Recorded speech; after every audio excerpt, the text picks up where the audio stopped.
But you can find, Jamie did put on there, not able to upload the agenda, but if you're wanting to look at the agenda as we're going along today to see about timelines and that type of thing, go to upeda.org and it will have it on there. And just so you're aware, around 11:15, depends how things go, we will be doing a break. So you will have time to, have a break there. So with that being said, Brian, I'm sure you are ready to roll. I'm going to go ahead and let Brian Calley and thank you so much. He's the CEO of Small Business Association of Michigan. He'll maybe tell you a little bit more about his organization and what they got going on. And please feel free to put any questions, like I said, in the chat room or ask at the end. Thanks. All right, thanks, Kathy. Thanks for the invitation to be with you. And also thank you all for the work that you do in order to make this place we call home work. It's such a dynamic time right now. I want to get into what we learned from our members in a few minutes and talk a little bit about some of the outlook or the approaches that many smaller enterprises are taking to deal with just a heap of challenges that are in front of them right now. But before I do, Small Business Association of Michigan, just a little bit about who we are. So that's association, not administration. So in other words, not to be confused with the United States federal government, who does loan guarantees and the Paycheck Protection Program. That's Small Business Administration of the United States federal government. Small Business Association is a private sector horizontal trade association. So to join us, you just got to be small. And that's defined using the U.S. definition of 500 and fewer, but the vast majority of our members actually have fewer than 50 employees. So if you think about kind of our sweet spot there, it tends to be more mature businesses that are between a solopreneur through to about 50 employees, and then that would be about 95% of our membership. We have 30,000 members, over 30,000 members. It's an unusually large association. In terms of state-based small business associations, the largest in America by a lot, probably 3 or 4 times larger than the second largest. And but it does show really what small business is in Michigan. It's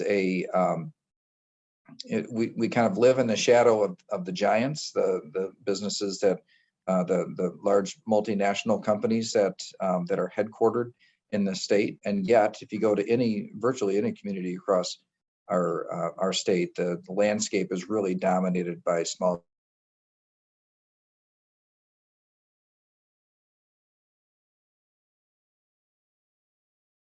businesses of all sorts. The insurance and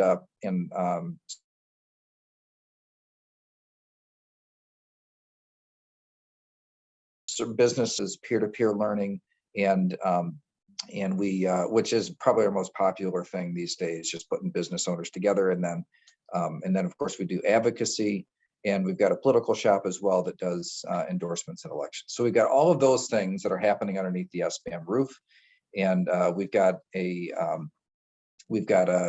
team of 28 people on staff here at SBAM to do the association work. So thanks for the invitation to be here and share some with you. We do surveys of our members. I'm going to share a little bit about what we're hearing or what we learned from those surveys. But also, as you might imagine, there's a lot of anecdotes of it's just being in and around and high engagement levels with our members, and to put a little bit of color behind the statistics and what's happening. Basically, a year ago, when the last of the government capacity restrictions fell off and closure requirements from the epidemic emergency orders expired, very, very quickly we saw the number one issue we heard from membership being just difficulty in finding people. We saw that kind of spike up pretty quickly at that point. And then a lot earlier than what we started hearing from the government folks, we started hearing from certain sectors within membership that costs were rising unusually fast. And then some of the supply chain issues that we're hearing about, microchips and things like that with the big players, we're hitting in some kind of unusual ways with small businesses, especially those that had some level of production that they were doing. And it wasn't just the component or the service that they provided, but in many cases, the shortage was in transportation or in labeling and packaging, and it didn't tend to be like in the automotive industry. You've heard about like microchips being the big thing. With small businesses, the feedback we're hearing was kind of like whack-a-mole. Like one week it would be this issue, there was a shortage, and they would work their tail off to find an alternative to make up for that. And as soon as they got that figured out, then there was a totally different part of the process that was interrupted. And so this last year has really been characterized by different interruptions in operations, from staffing and supply chain issues, and then but then very more and more pronounced as this last 12 months has rolled on. We've seen the cost increases start showing up more prevalently in our surveys, and not just in certain types of vertical trades, not just certain industries, but pretty nearly across the board. People noting that that costs are rising more than normal, and so we asked like moderately more than normal, or normal cost increases, because costs are almost always increase, but moderately more than normal, or a lot more, or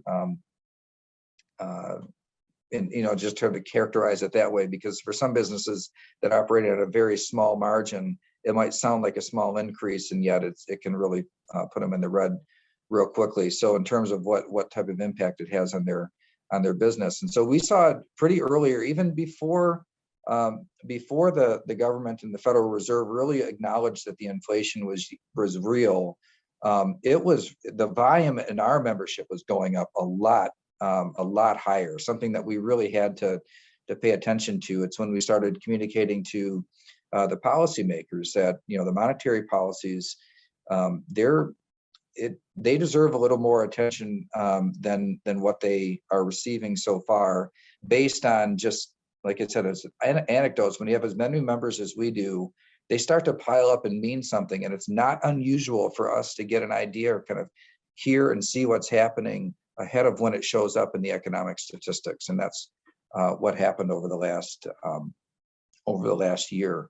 So that trifecta of issues, those three big issues, supply chain, workforce shortages, and overall rising costs. Of course, all those things are very, very much connected. But in the middle of it, and I'm going to kind of dig into a few of those items for the purposes of this discussion. And I want to invite you to please do think of and ask questions. Would love to engage. But if I were to rank them, I would say that the one that we're most concerned about is still workforce. It's people, and that's a big part of our other challenges. Really can manifest itself like in the fact that we just don't have enough people for all the work that needs to be done. Now, we were when we saw the labor force participation rate drop down below 60%, this was something that we're pretty curious, like what happens when you have a time of economic uncertainty. And back in 2020, when we had some shrinkage in the economy, that bounced right back up, and unemployment went high, and it's been coming back down. But what happens with labor force participation rate after previous periods of economic uncertainty? Back in say 2001 and 2, when we had a recession, certainly 2008, 9, that time period, labor force participation rate dropped down. And what we found is that while all the other industries shoot back up, so like GDP jumps back up, employment jumps back up, wages start rising, all these things just naturally, when the economy is working well, these things go back up. But you know what didn't go back up the last couple of times? labor force participation rate. In the last 20 years, and I think it's generally true across the country, just more acute here in Michigan, the last 20 years, we've seen generally a slide in the labor force participation rate. And it looked a little more stable in the last, 5, 6, 7 years, more flatlined, and then dropped down during the pandemic, of course, really low, and back up, but still lower than pre-pandemic levels. And this is a big concern because we can't look at previous periods of economic uncertainty and see that one just kind of jump back up. It doesn't just jump back up. And so this is the part that I think is going to be most persistently a problem. The monetary policies, the Federal Reserve is going to be a painful process, but they're dialing the knobs right now. And federal government spending is starting to normalize some. The bond purchases are tapering off, and interest rates rising. Inflation, that's, if I look way out over the horizon, whether it takes 6 months or 12 months, I don't know. But that one, I have some confidence that a year from now, it's going to be in a much better position. Labor force participation rate, I have no confidence at all that we're going to be in a better position. So let's start with the definition, because not everybody knows. It's not intuitive. What is the labor force participation rate? What does that mean?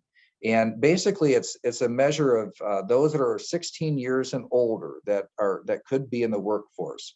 So if you're over 16 and still breathing, right, that's the group of people that we're talking about.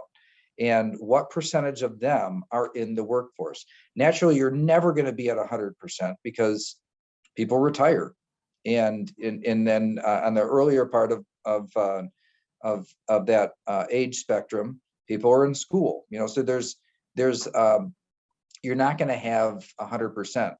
But if you look historically at states that have done really well, you've seen them around that 70% mark. Now, Michigan hasn't been at that type of level in a long time. Actually, I don't know for sure that we ever were, but not in recent times we haven't been at that type of level as, say, Massachusetts.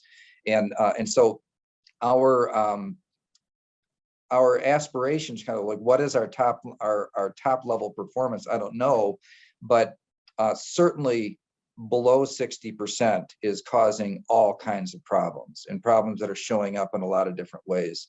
And so this labor force participation rate is something that we really have on our minds, both increasing the number of people here that are in the labor force participation rate, but also expanding the size of the pie.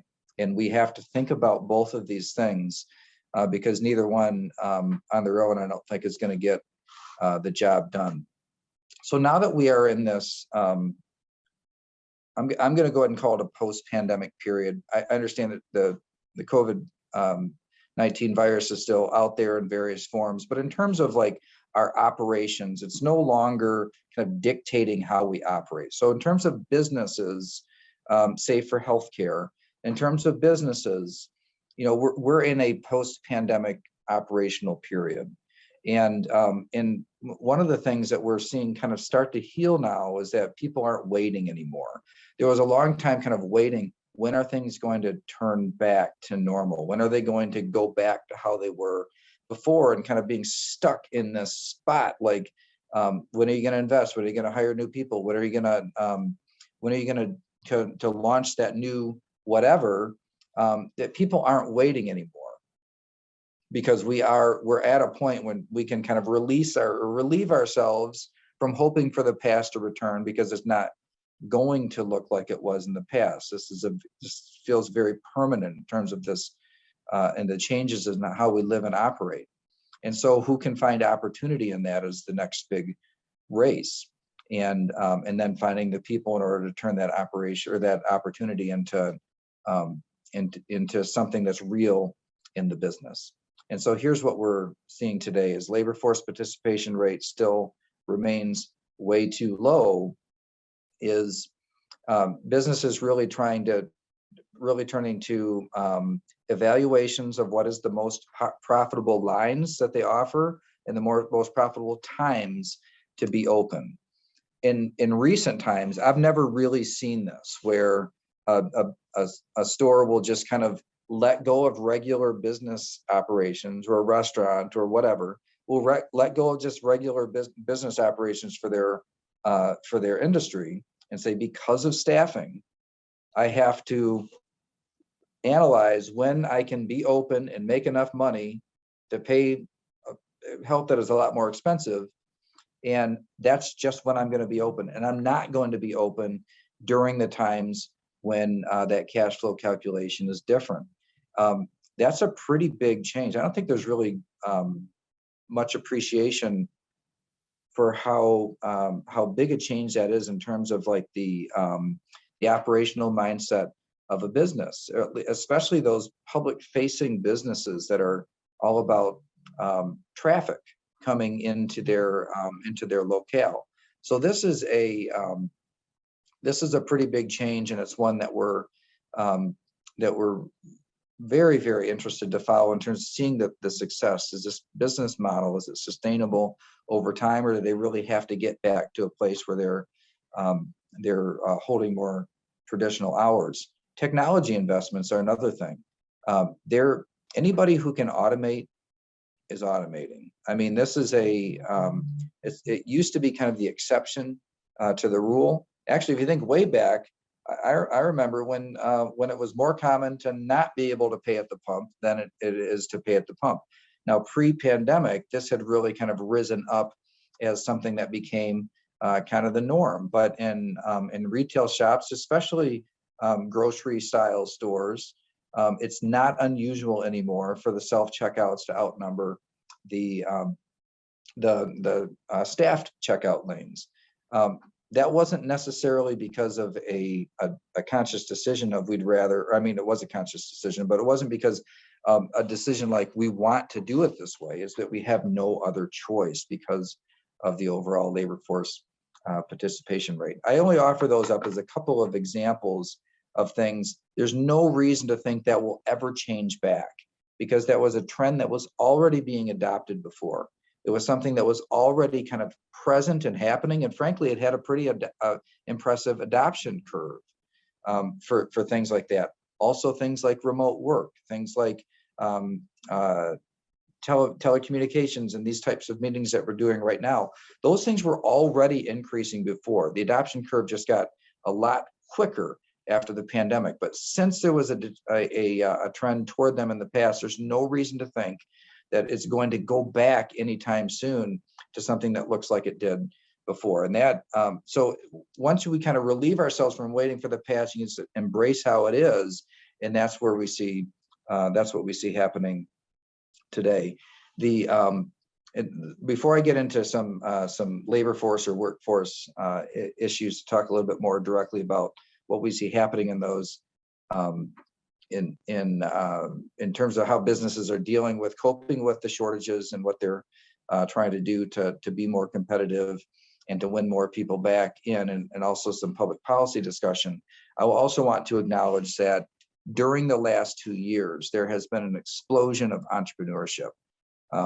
It might seem counterintuitive that people would turn to entrepreneurship during times of great economic change, but if you think about it, it makes a lot of sense. I mean, there's the relative risk of change out in the world, and having to deal and manage through change is so high that starting a business maybe relatively doesn't seem as risky as before.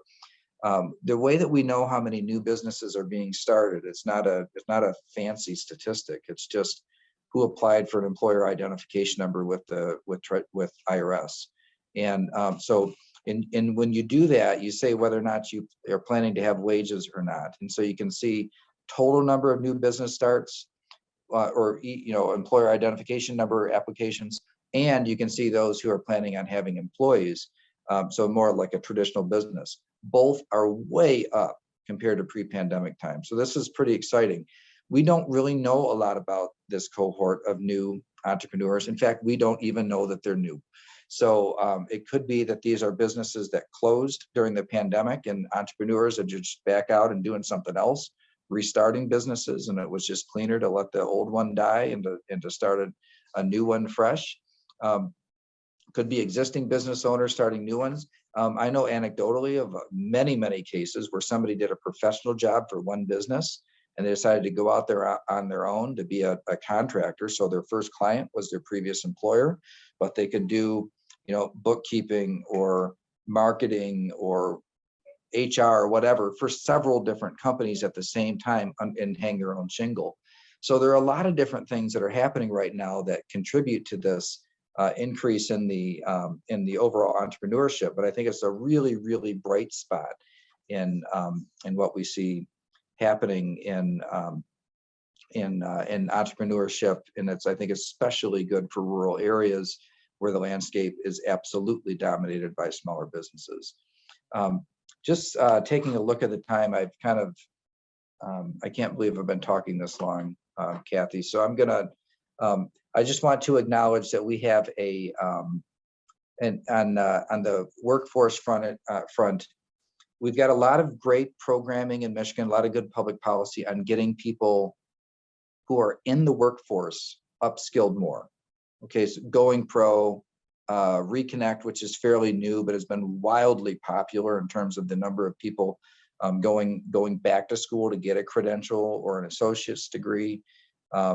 Apprenticeships, there's some really good energy behind internships and trying to take our university talent and connect them in with the community and with local employers so that they put down some roots and keep more of that university developed talent in Michigan as they go through the higher education process.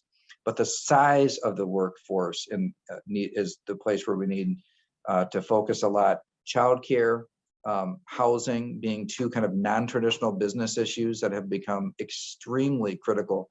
In fact, in the Traverse City area, we see businesses that are actually buying housing so they have some place for their employees to live. I mean, never really, Mackinac Island businesses own housing, but say for something like that, you normally don't see that. And it just speaks to the absolute desperation that businesses have. And then childcare, when we see the number of women that have exited the workforce, women with children especially, we know that childcare and consistently available schooling is key, very, very important to winning some people back to the workforce, and also older workers. We've lost a lot of workers over age 55. Michigan is an older state. We need older workers to make our economy work. We've always needed more than other states. When we had higher than average retirements, it hurts a state like Michigan and our workforce more than other states because we have a heavier reliant and older workforce than most states. So a lot of employers are doing new things in terms of flexibility and to accommodate older workers, letting them kind of be a little bit less rigid in how the work and when the work is done in order to win some back, because we just need all the people that we can possibly get. Kathy, I'm going to go ahead and just end it there. I just want to make sure at least a couple minutes for a few questions. There's so much to talk about right now, as you can imagine. I feel like I've been talking so fast, but there's so many. No, you're doing great. You're doing great. No, you're fine. All right, questions. Brian, really quick, I got one here in the chat sent to me. What percentage of the labor force participation rate is part of the aging population? Well, I don't. So one of our future presenters this morning might know more particularly, but in terms of our decline, so we were in the low 60s, 60, 62, 63, 64%, that range over the last several years, the pre-pandemic years, dropping down to age 59 or dropping down to 59% or 58, 59%. The lion's share of that decrease are people over age 55, and then I think number two in that population is younger workers, especially women. So if you look labor force participation rate, male, female, you'll see that male labor force participation rate is higher than pre-pandemic now here in Michigan, or at least it was a few months ago. And so, but our overall is still down, more women than men. I also saw that have left. So it really does speak to some of the issues with childcare, but even with women leaving the workforce, many over the age 55. And so this is so I do think that in Michigan, while the women, especially women with children, are have left, that the over age 55, it's just a bigger cohort of people, and so we felt that more in the workforce. Also, when people retire, there's also a lot of movement in the labor force. So I think that we've, remember that Great Resignation? Many of those people, most of those people did not leave the workforce, but when you have as many retirements, it creates opportunity, and people are kind of moving up and lateral and around in their careers and their career path, and it creates more kind of openings, and some of them temporary, but it's going to take a little while to settle. So I think in the decrease, hopefully some of the speakers behind me that are the keepers of the stats will back that up. But I believe that you'll find over age 55 is the biggest part of the story. With that being said, Brian, and have you seen any successful ways in which to lure any of that back, at all? Yeah. I know that's like a magic question, but. Yeah, there's well, here's the thing though, is there is, businesses have come to the conclusion that they have to change the way that they operate at different, kind of different intervals. So some people are just ready to roll, like, I'm going to add maximum flexibility of what's possible in the way that I operate now. And then others have kind of resisted that. But as we hear about those that are successful in winning back some of those older workers into the workforce, allowing for part-time work and allowing for remote and flexible work to the extent that it's possible with your type of business, has been a go-to type strategy. So putting off retirements for another 6 months or a year or something like that, by saying you can ramp down your hours without losing your benefits, and also work remote as much as you want, or even work from Florida for a certain amount of the year if they got a place somewhere else warm. So all of those factors are being used, but that's only a temporary type of an approach. The size of the workforce has to change. The overall size of the pie is important. So this is something that we're really hopeful will the attention on. We didn't even talk about immigration. There's an immigration component to this, which is really important. There's a university strategy, and then there's a lot of people that are from that. Their life story takes them through Michigan, and we'd really love to, as we deal with economic developers and the MEDC and those that are kind of more broadly responsible for these things, like trying to win people. The low-hanging fruit seems like it would be the ones who have some roots here that just aren't here right now. To the extent that we can find them, get them back, all the better. Thanks, Brian. Jamie or Tom, do you have anything else in the chat room, or if anybody wants to raise their hand or do a shout out at this time?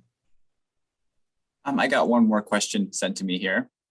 So pre-pandemic, we have heard from employers that they are competing for labor with the state of Michigan support services.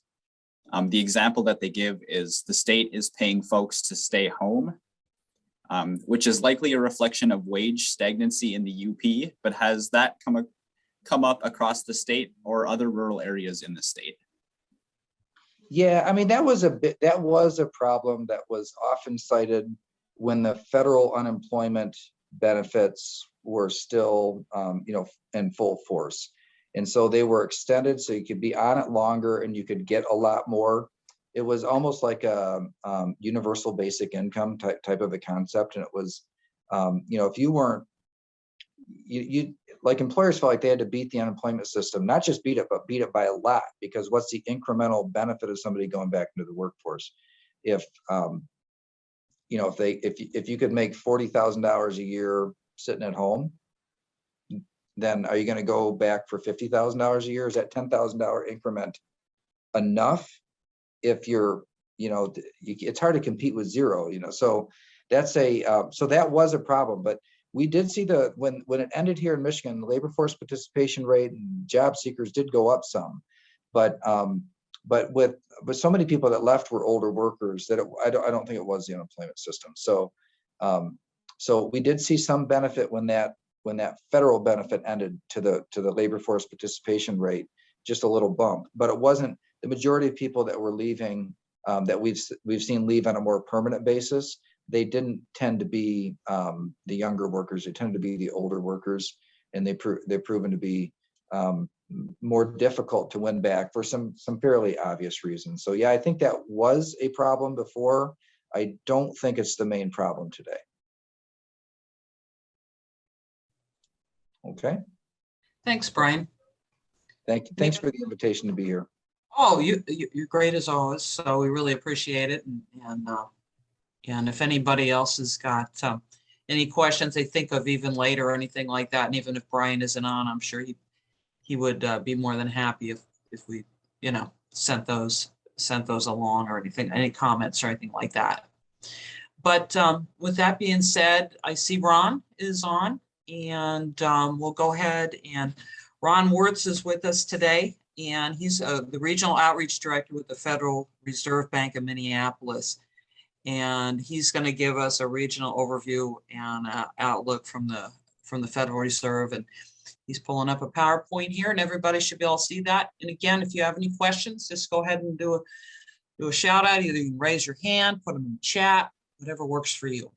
Thanks a lot, Ron. Good morning, Kathy. Good morning, everyone. I appreciate the opportunity to come and chat with everyone. Brian, I'm sorry I came in only at the end. I had an office emergency that didn't allow me to get on for most of your talk. What I caught at the end, I think I'm going to complement a lot of the things that you talked about and give you a lot of data in terms of the UP economy and the broader economy. So let me get started here. So before I get started with a lot of data, I have to give you what I call my bozo slide. So essentially, the views expressed here are mine, not necessarily those of the Federal Reserve Bank of Minneapolis. Nothing inaccurate or foolish. You have to blame the clown and not the circus. So what am I going to talk about today? I'm going to give you a broad overview of the state of the economy. And generally, the message that I'll tell you is that I think demand is actually pretty healthy still, at least for the moment. The challenges I'll talk about. The evidence in the UP is a little more mixed. That's partly because the data, there isn't as great a depth of data, especially from a timely standpoint. The signs that I see, I would say, are mixed. That's partly because there are lots and lots of challenges. I think you've already, Brian's already probably touched on a lot of these. I'll talk about them in a little bit more detail. But generally speaking, we're talking about higher prices, supply chain difficulties. You have this Ukraine unrest, labor force participation, which I know you've talked about, and then you have this rising interest rate environment as well. And then there's this, maybe this is going to be kind of the tail end of things, and things just kind of keep popping up. I'll talk a little bit about that. And then I also have an interactive survey. So anytime I get in front of an audience, I'm always looking to share information, but you also have a lot of information for you to share with me that I can take back to President Kashkari. So you can tell me a little bit about how you see the UP economy as well. I'm going to go really quite quickly. I'm trying to give you a broad overview. I'm going to offer a lot of data. I think a lot of data that you might actually have a better chance of taking a look at after this. I'll share my PowerPoint. I'm going to keep you kind of at a 30,000 or at least a 10,000 foot view, and I'll keep things moving pretty quickly. So I would really love to get all of your input on how you see the economy. I have 4 or 5 slides here that I'd love to get some input on. In order to do that, this really gives you the opportunity to tell us how things are, which is really kind of a really good complement to what I learned on a data basis. The beauty is that I'm also going to give you all of these in a real-time results. So if you have your phone, you need to log into the survey itself. And so you're going to do so with your phone by sending a text to this person that is 22333. Consider that your spouse, a child, your mom or dad. Okay, after you text that, or after you have that, you're going to text the word Minneapolis. So you're going to text the word Minneapolis to that 22333 address. And if it capitalizes, that's just fine. After you have that word Minneapolis and hit send, and then please watch for a little pop-up box. That'll show you that you're actually logged into this survey, so you can participate in the survey itself. And again, with roughly about 30 people, it'd really be great to get everybody involved here. Stay in text mode. If you do happen to get that pop-up box, some people want to click that hypertext link. Stay in text. That's how you'll answer all the questions. Kathy, if you could, or anybody, if you could give me a little high sign that this is actually working and that the survey technology is up and running, that would be great, and I can move on. If you're having any troubles, the step 2 and step 3 are really the only thing you need to know to be able to participate here. Yeah, I've Are got we it. seeing, could anybody give us, okay, good. So it sounds like it's working. So anyone else that's having trouble, just do step 2 and step 3. We'd love to have you participate. Okay, so let's start in the big picture. I think most people are pretty familiar with gross domestic product. Essentially, this is the measure of total output adjusted for inflation. What I would tell you is that generally speaking, GDP growth has been really quite strong in the US and in Michigan since the original really big downturn in the second quarter of 2020. I would point you to the very farthest right portion of the chart. The most recent measure that came out was actually a 1.4% decline at the US level. We do not have state measures yet. I would expect them to be in the general neighborhood. And no one likes decline, okay? But what I would tell you is that economists generally weren't nearly as nervous about that decline as you might otherwise think.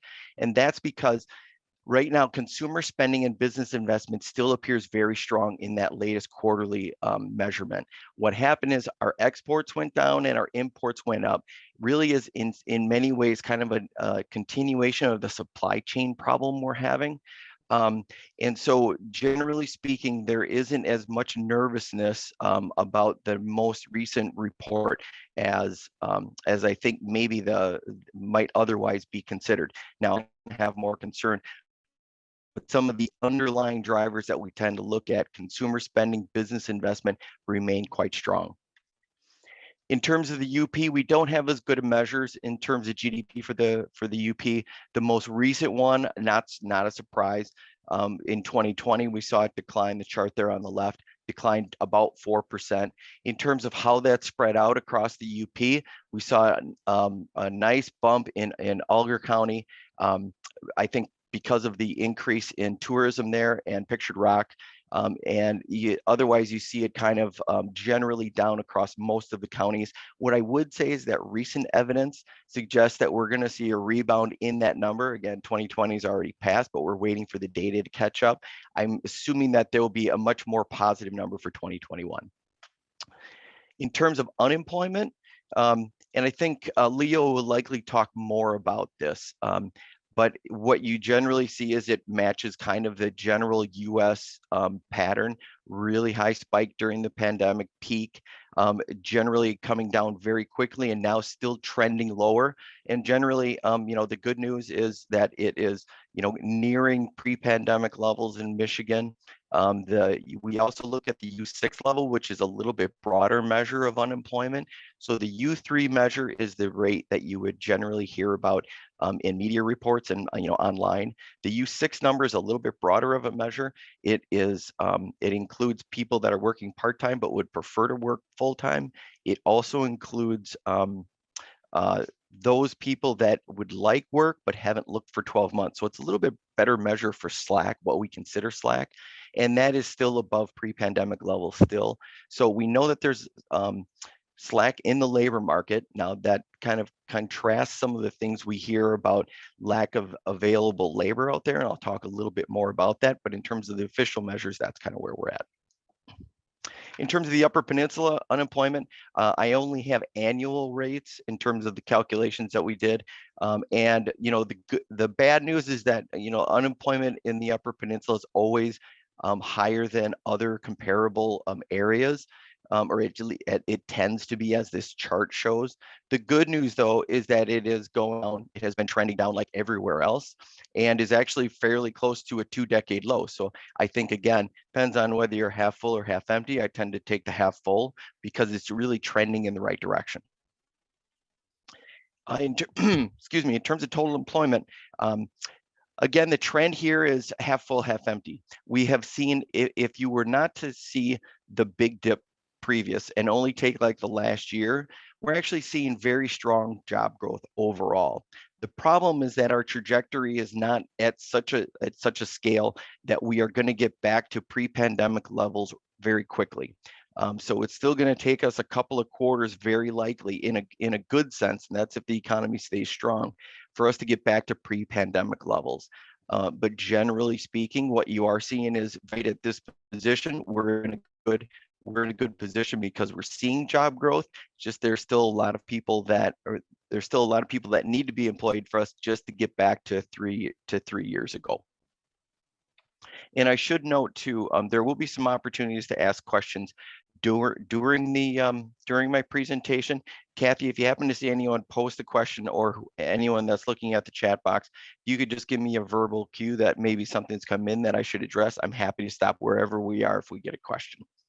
So in terms of unemployment in the UP, or excuse me, employment, I think everyone there is familiar that generally job growth has not been very strong over the last decade or so.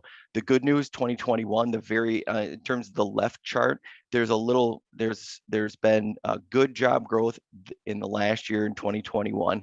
If you look at the chart on the right, that actually is the monthly.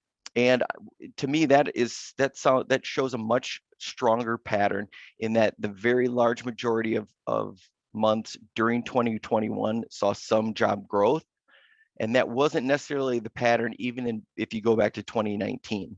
Then you see some dip in job growth. That's a seasonal effect. I think employment traditionally goes down during the winter months, and now the most recent month, I believe that's March, saw a really nice bump as well, and I would expect that to continue as we get into the summer season.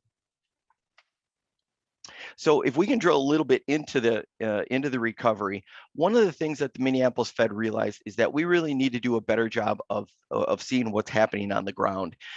The data that we get, it tends to be time lagged, as some of the data that I've showed you is actually a very good example of. So we figured that we needed to do a much better job of outreach to businesses to really see and feel and hear more about what's going on in each of the different regions of the 9th District. So we do a lot more outreach, and I do what I call a general business survey right now. The last one that I did was executed in mid-January. We had about 400 responses to that particular survey, including 45 from the Upper Peninsula, from Upper Peninsula firms. And what I do is I use a partner model. So I essentially in the areas that I need input from, and they send the survey out to me. And I have 5 partners in the UP that do a great job of really spreading the word that we're seeking input.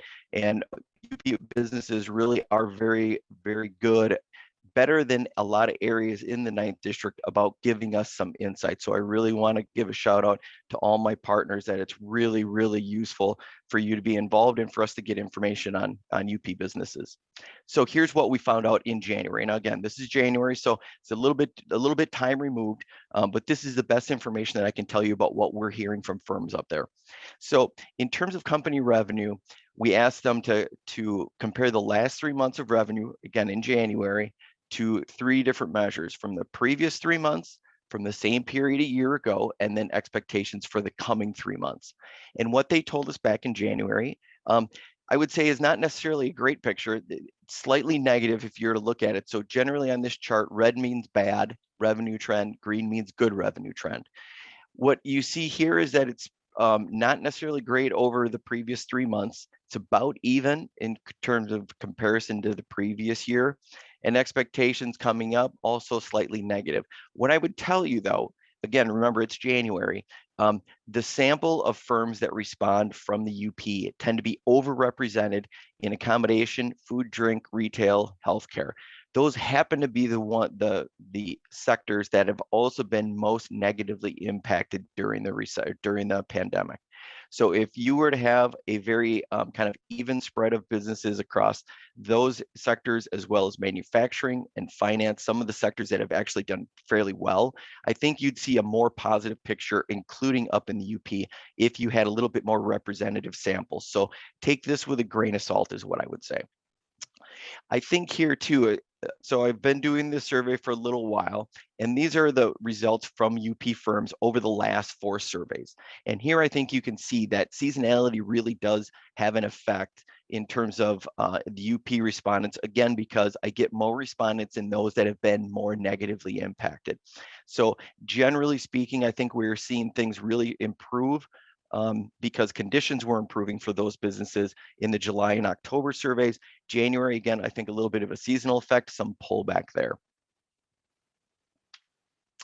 So survey time. So this is a January survey. A lot of time has elapsed since then. And I think there's some smart people in the crowd that can help give us a little bit more insight on what's happening more recently. So if you happen to be a business owner or you happen to have contact with lots of businesses, I'm wondering if you can tell me how you interpret business activity either at your business or in your community over the last couple of months. So all you have to do is hit one of the letters and then hit send, and we'll see some of the answers. We'll see the answers populate here on the screen. At least we should. And there we got our first one. And Kathy, here would be a great opportunity to take any questions as people are filling this in. If there are any questions in the chat box, this is a really good opportunity for me to take some. Tom or Jamie, you got anything in there? I got a question if you guys know. I don't have anything in mind. Okay. Nothing here either. Got a question for you, Ron, and hopefully it makes sense. So Brian had talked a little bit about the number of labor force participation, and you don't have within that labor force participation, a lot of times college students or people going to school, right? Because they're in that age group. And then you got people retiring. So you got this middle ground here, and then as whatever they say, you know, more people retiring. Would you say there are more jobs? Does the data show that there are more jobs that were out there, period, in 2019 than in 22, which would mean it accentuates the problem even more so with less people wanting, you know, or not working? Does that make sense? Well, you know, I have to go back and if I understand the question, what we know right now is there are a lot more available jobs open than we have people looking for work. Now, in terms of total employment, if you were to add the number of people working and the number of job openings, I think we would see that we would be back to if you put everybody in those jobs, like if they were all filled, then we'd be above pre-pandemic levels. But there's always jobs available. So how many under normal circumstances would be open versus how many we have open now? That's a harder calculation than I would be able to see. What I don't think is, I don't know that we are seeing so much greater job creation. I think part of the reason, and I'll talk a little bit more about this, I think part of the reason we have so many jobs available is they keep staying open. They can't get filled. So there's a little bit of a compounding problem, and we don't really know, like kind of under, you know, quote unquote, normal labor environment, what would we be seeing? That's kind of hard to parse out, I guess, is what I would say. In terms of some of the long-term trends, teen employment, retirements, things like that, we're not seeing such significantly different trends that all of the labor availability can be answered by that particular group. It's a lot more complicated than that. But I'll talk a little bit more about labor participation here in a little bit.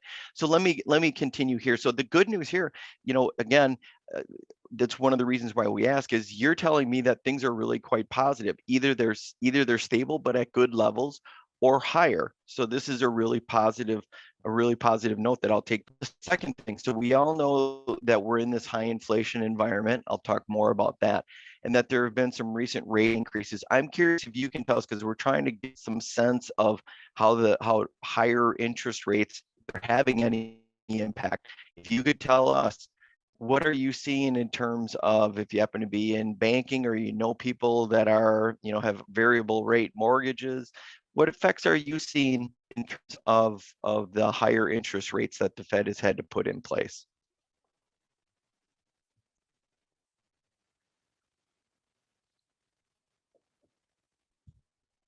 Either you're all saying the same thing, or I only have one person responding so far.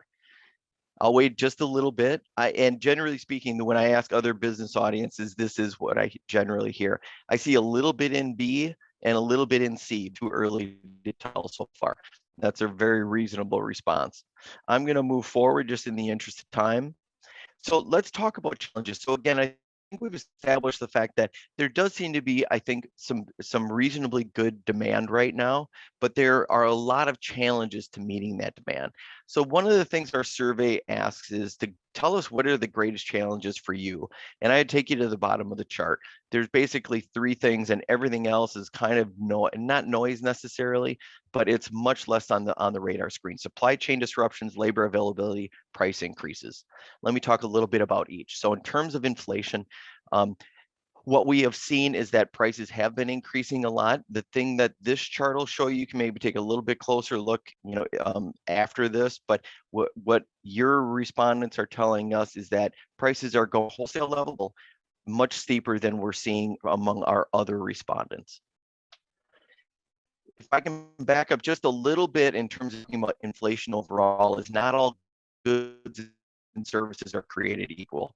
So what the pandemic did is it locked a lot of households down, and they changed their buying habits. They really pushed into durable goods, and that's why you're seeing durable goods where you're seeing inflation in durable goods much stronger than in non-durable goods. And the difference there is durable goods is something that is expected to last 12 months or longer. Non-durable goods less than 12 months. And then if you look at services, we're not seeing nearly the same inflation rate as either of those other 2 categories around this COVID thing to stop surges that really affect supply chains and other things. We think that people will start rebalancing their consumption back into more services. Hopefully that, along with some other things that the Fed are doing, is going to hopefully start bringing some of that inflationary effect down.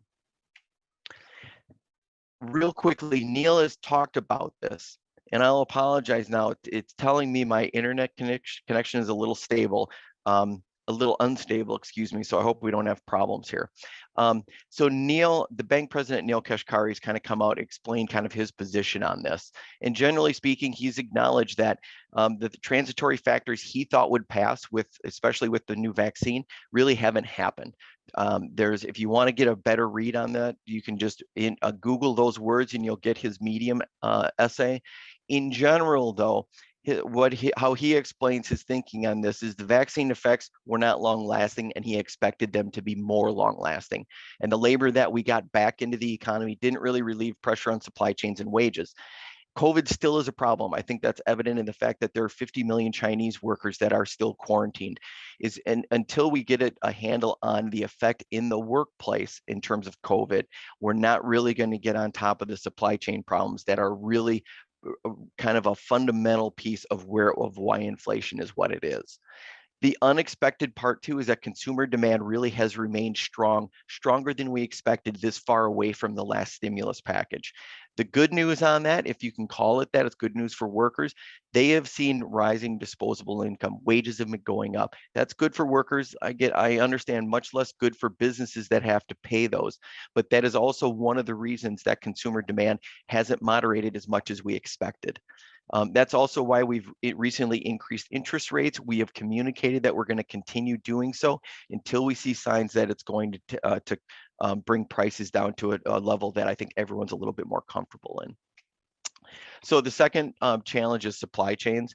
And here, what I would just basically quickly describe is that, the pandemic really shifted demand towards goods, and then we had low inventories. So then producers are trying not only to meet new demand that's still there, but it's also trying to rebuild those inventories. And producers themselves are having a lot of problems just sourcing the materials that they need for their products. So that's equating to more delays and higher costs. And they're also really facing a lot of labor constraints. These things were really present before the pandemic. They've just simply been worsened by it. I think the UP probably experiences this times two. You've always been from a supply chain problem, given your geographic location. I think there always have been more difficulties in terms of pricing and supply chains. I think you're just experiencing kind of more of that like everyone else is too. And I think the lesson here is that, we built a really hyper efficient global supply chain. That was really good for consumers, good for businesses. It was really efficient. But the problem is we didn't have latent capacity in that supply chain. And so when all of these millions of little supply chains started fraying, repairing them is just that much more difficult. And if we can't prevent COVID surges, I would just expect more of the same. It means more people out of work and production and supply chains don't get fixed. I'm going to skip this in the interest of time. Generally speaking, what this shows is COVID is really impacting the workplace and the number of people in the workplace. And if you can't have people at work, the underlying problems simply don't get fixed. Russia and Ukraine, also a problem, not necessarily directly. They are not, the war is having a lot of effects on energy and ag markets. And that frankly affects everyone everywhere. So it is a problem. And I think more than anything though, businesses and consumers really don't like uncertainty. And this has created a lot of global uncertainty. And whenever there's uncertainty, the general reaction is to pull back a little bit. And I think that's not good for growth either. So now I want to spend more time talking about labor markets specifically. It's one of the things that I think is going to be with us for a long time. And that's one of the things that I talked about coming into the pandemic. So first, I want to get some impressions from you all in terms of your average hiring demand. So how would you qualify hiring right now, either at your company or in your community in general?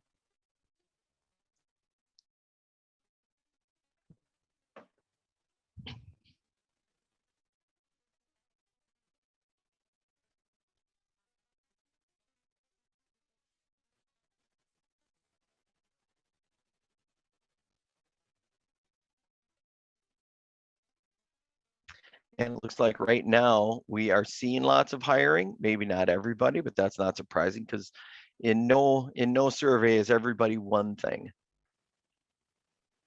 Excuse me. And Kathy, if there are any other questions, again, anytime I put up one of these particular questions, I'm happy to take a good question here while people are looking at the different answers and filling in. Let me continue with that question I had before, because maybe I'm not quite for sure if it made sense. I guess the question maybe could be clarified more by, do you think there is more job creation now than there was previously, which has led to, because of maybe consumer demand, because consumer demand has been so strong, then maybe more businesses, more people are needed to work, that type of thing, which accentuates the problem. And I would only say yes and no. If you simply look at the number of jobs that are available, that clearly is higher. Our job vacancy rates are off the charts right now. But what I would also say is that part of the reason that they're high is because we can't get many of them filled. I don't see any fundamentally higher rate. Say if we were just to add 10% more workers into the labor force, we would see a total employment that is so I don't necessarily, I think it's a yes and no answer.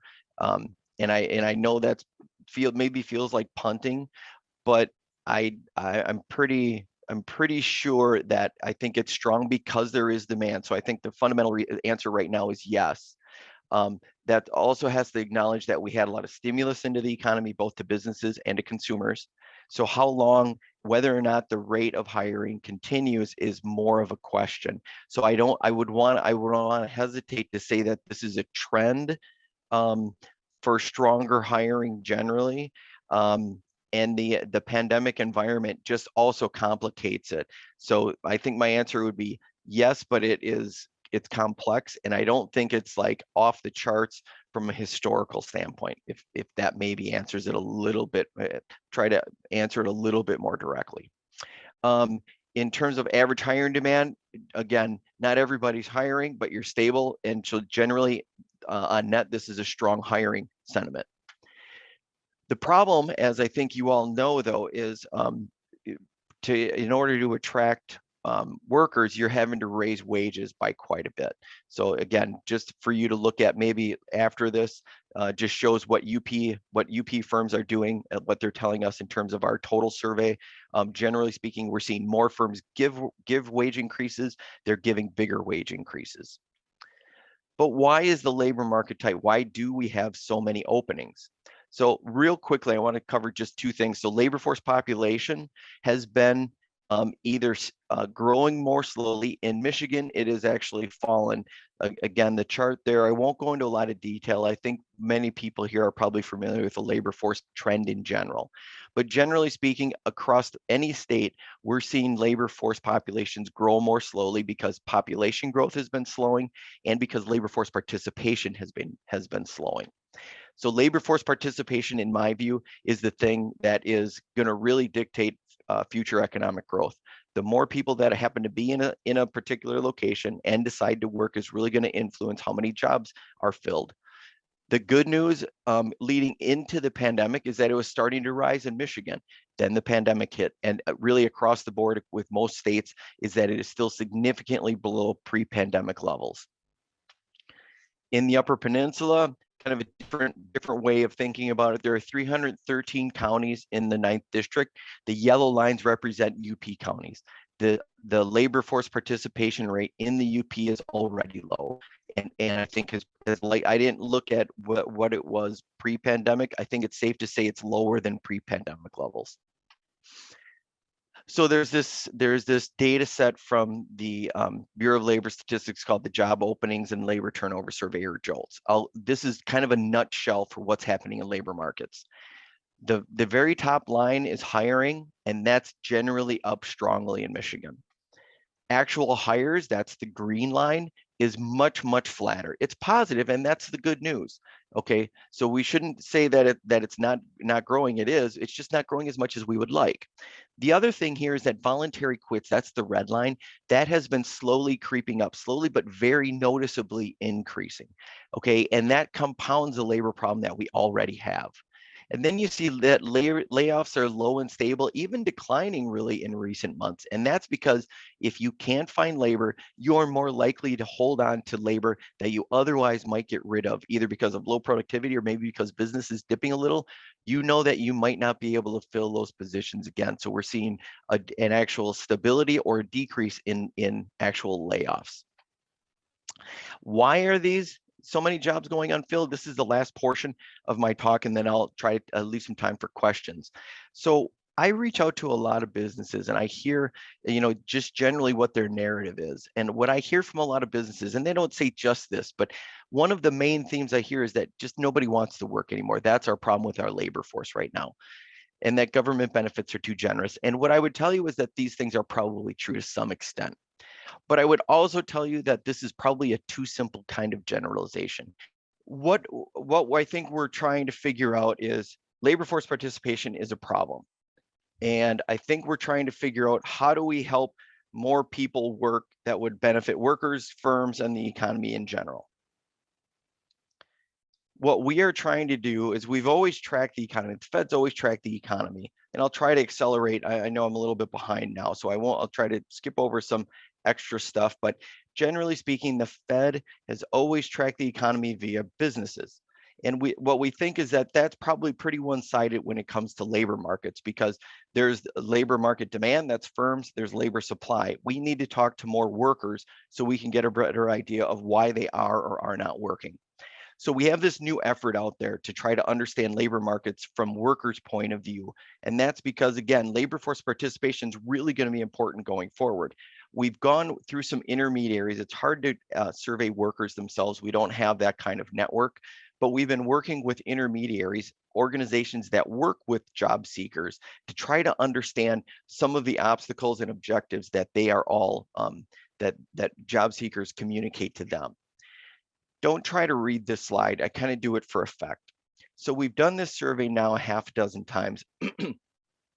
And generally speaking, what we're hearing is that there's really kind of three buckets of obstacles that workers face in terms of trying to connect to a job that they want and will keep. Some of them are worker-based, so there are motivation issues as we've kind of acknowledged, but there are also other things like lack of transportation, some lack of skills, and other things that I think that we have to acknowledge workers have to deal with in order to get a job. But there are also some that are employer-based. We hear a lot that a lot of employees or a lot of job seekers fill out lots of applications, never hear back from employers. We also hear that they're looking for a job with better pay, better benefits. And so I think employers have to acknowledge how competitive are they, not to what they maybe did previously, but to all of the other jobs that are available out there. And then there are some that are kind of a little bit of a grab bag, more related to economic environment and some government policy. The ones that we hear very persistently about in this area are affordability of daycare and the affordability of housing. And the reason the housing thing is important is if we want people to go where the jobs are, there has to be available housing, and it has to be affordable at a certain wage. And what we're hearing kind of persistently, and I think I've heard this in UP as well, housing is really a problem right now, virtually everywhere you go. So these are some of the elements that I think we have to at least acknowledge are some of the reasons why we're not seeing labor force participation as high as we otherwise would expect, especially in an environment where wages are going up as well. It's not all about wages. There's lots of other things that we have to consider in order to get more people to work. And why? Here to me is kind of a summary of kind of how I think about labor markets.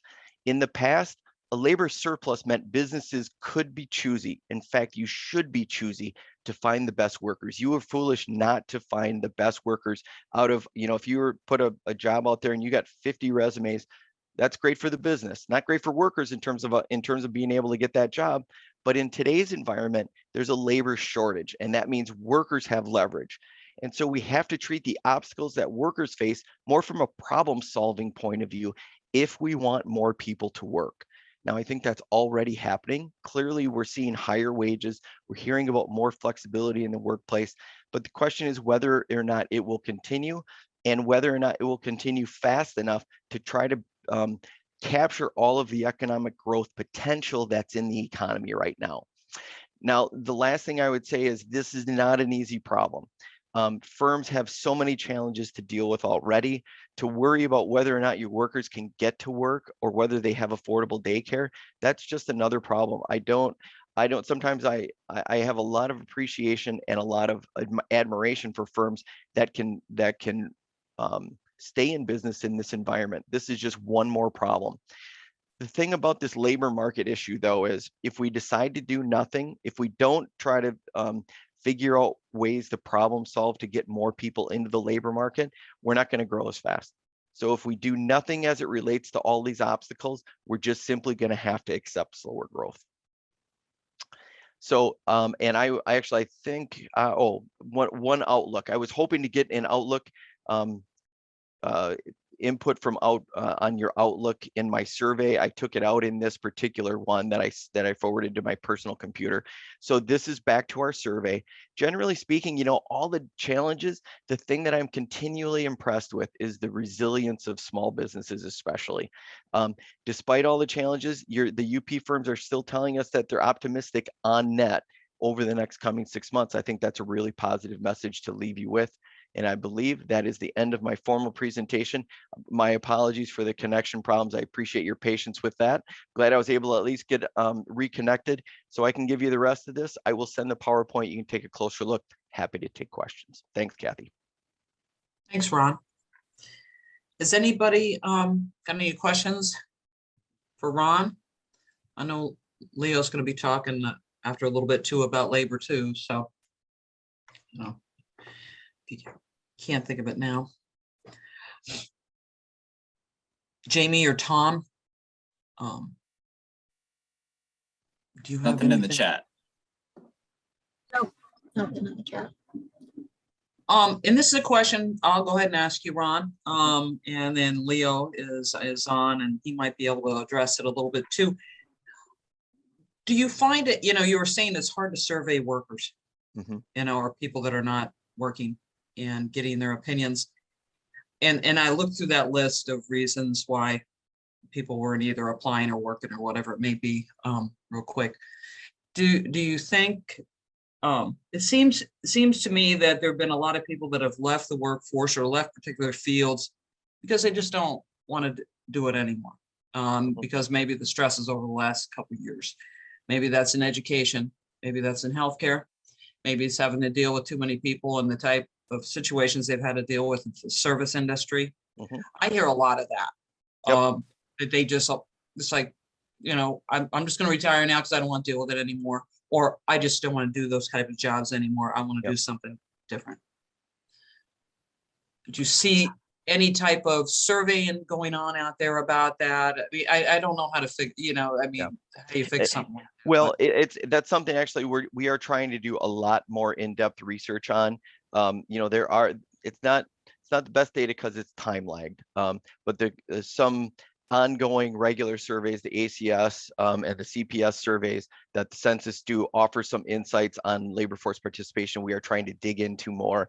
Anecdotally, I hear everything that you're talking about. And the only thing I would say is that I think workers are starting to realize that they have options. And so they don't have to stay in that job that maybe they have to deal with customers that frankly aren't very nice on a regular basis. And what we're seeing is that there is a floating more to the top of better jobs. So I think employers really do have to be cognizant that when there is choice, anything that looks better across the fence, I think workers are likely to jump to. One of the things, I think you're seeing that in the quit rate, that chart that I showed from the JOLT, people are quitting more often. I think that's a very real thing. I think it's not only away from certain jobs, but it's also to some jobs. Some people might be very content in the job they had, especially pre-pandemic. I think what the pandemic has showed is I think people are starting to see that there are more opportunities, because when you see maybe somebody in your friend circle leave for a different job, you're like, oh, maybe I didn't even know that was a real possibility. So I think people's viewfinders have been expanded by the pandemic itself. We're hearing about more people, more job seekers that want to try to work from home. This work from home thing wasn't a thing really until the pandemic hit. Now I think more people are saying, oh, I didn't kind of know that might be an option for me. It sounds kind of nice. And so not everybody can do it, obviously, if you're in a manufacturing firm or at a restaurant, but I think more people are seeing more options available to themselves because there's so much opportunity. Perfect. Thanks a lot. Well, Ron, we really appreciate your time. No problem on the snafu on your end. Happens all the time. It's okay. We're Thanks, all used to Kathy. that kind of stuff. You have a Kathy, great really day. quick. We have a question, or somebody raised their hand here in the chat. Please. David, if you want to go ahead. Thanks, Ron. Great presentation. I like Thank you. all the numbers you're showing us. Have you looked at any relationship between people changing or resigning and seeking healthcare from healthcare.gov? A lot of people hold on to work because of their health benefits. Mm-hmm. I'm wondering if you've looked at any connections there. Yes and no. Now, we haven't necessarily seen, I don't know that we have enough data to tie it back to healthcare choices. If I understand the data right, recently, I was just talking with a researcher about this because I haven't looked at it specifically, but as I understand the recent retirement, there's this talk about the Great Resignation. It's not clear that some of it we would have expected from a demographic standpoint, more baby boomers. My understanding is that when people retire, there is a fairly consistent amount of bounce back. So you retire and then maybe you do something else, like you do something part-time that's maybe in a different, become the proverbial Walmart greeter. My understanding is that we're not seeing as much bounce back in the labor force as we have typically seen historically. So I'm kind of curious as to whether we see that or not. That might speak to whether or not in terms of healthcare and the availability of it, whether or not they're not worried about their healthcare choices is uncertain to me. I think it is very clearly an issue, in this particular environment, with healthcare. I think being, as you mentioned, kind of the rope that keeps a lot of people attached to.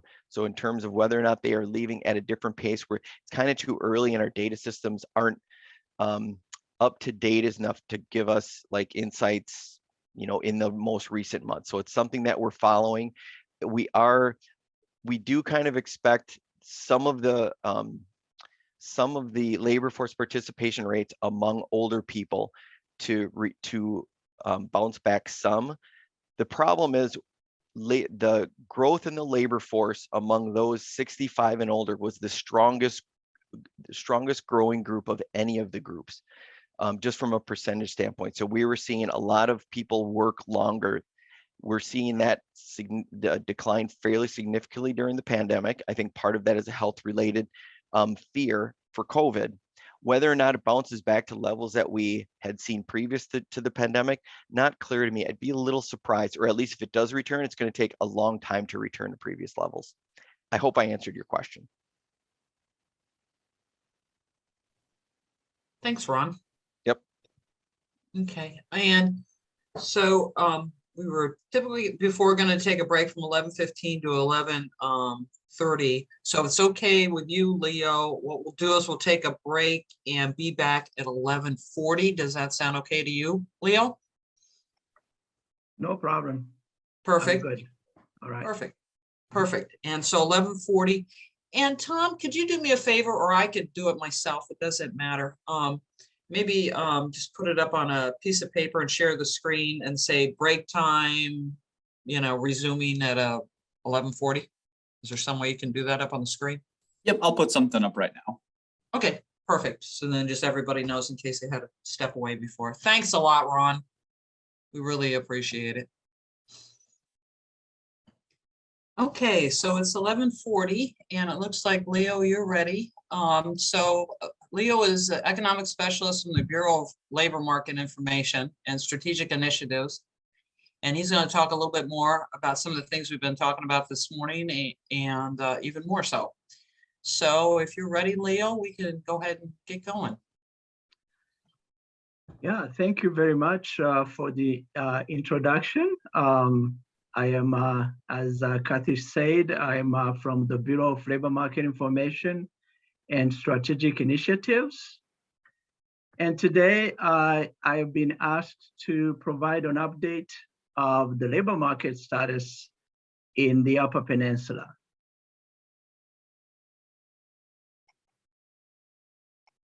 So here are the topics I'm going to be covering today. First, I would like to talk about the recent trends in the population of the Upper Peninsula and its components. And I will also look at the trends in the labor force employment and unemployment, which Ron touched on a little bit before. And then I want to review the recent changes that occurred in employment by industry sectors, which I think was not detailed in Ron's presentation. So we're going to see a little bit more on jobs by industries. And I will also look at the occupational employment, the current demand and future demand. We do some projections. We have projections until 2028. And so I will review that. And then I will close the presentations with the recap. So first, I usually start with this slide, which is a very nice slide that shows the importance of the UP to Michigan. It represents 29% of Michigan's total land area, with about 16,000 square miles. About 9,000 of those miles is rich in natural resources. As we know, timber, iron, copper, nickel, and I'm pretty sure many other minerals are yet to be discovered. Also, we know that UP is still and remains sparsely populated. Only 3% of the state population lives in the UP. That's about a little over 300,000 people in 2021. So what has been the recent population trend in the UP?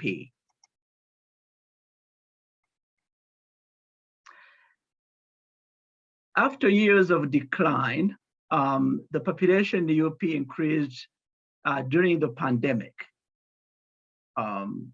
Based on recent estimates from the US Census Bureau, the population in the UP rose by 2,100 in 2020 and 400 in 2021. So I'm pretty sure everyone is curious about what is behind that population trend. And that's what we're gonna see in this slide.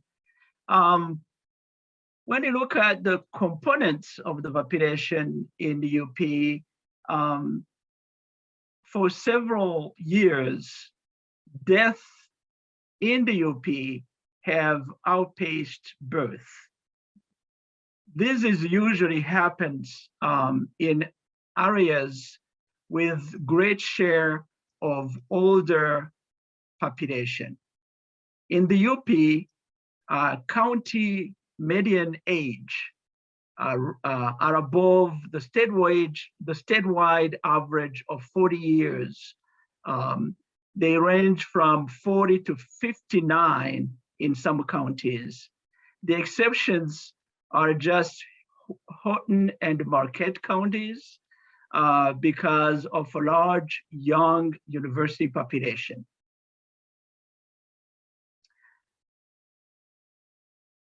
So the number of deaths increased in 2020 and 2021, about 600 more, most likely due to the pandemic.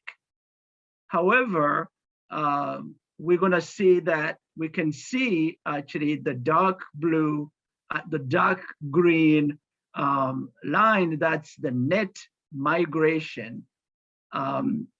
So if we look at that, we can see that our migration has steadily increased since 2012, following the Great Recession of 2009. And for instance, in 2016, net migration in the UP dropped to minus 1,800. So the population out-migration eased afterwards. And in 2020 and 2021, the UP regained over 2,500 people through migration, translating into positive growth in the overall population. So again, even though the death numbers went up in 2020 and 2021, in migration, people coming back into UP increased even more, translating into positive population growth. Looking further in the past, we know that the population of the UP peaked in 1975 and has been declining ever since. For example, despite the growth in 2020, 2021, the population count in those years is still 5% below the levels attained in 2020. In 2000, I'm sorry. In 2000, at the turn of the millennium.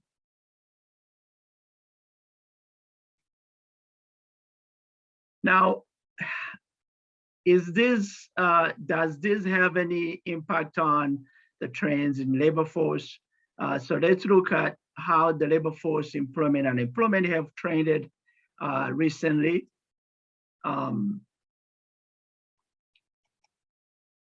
So when we look at the labor force, the UP labor force has been declining since 2006. The area's workforce dropped considerably more than the states during the Great Recession and never recovered. So the UP line is the dark blue, as you can see, has been declining since 2006.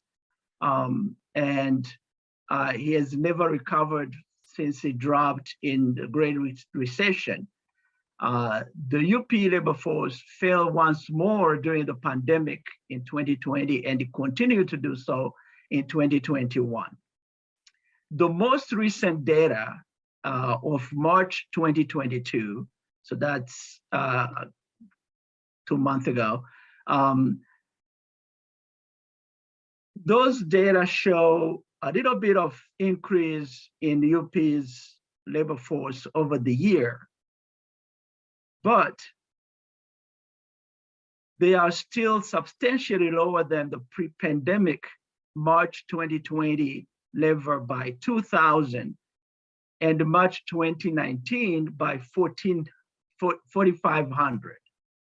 So we are still not really up to the pre-pandemic levels yet.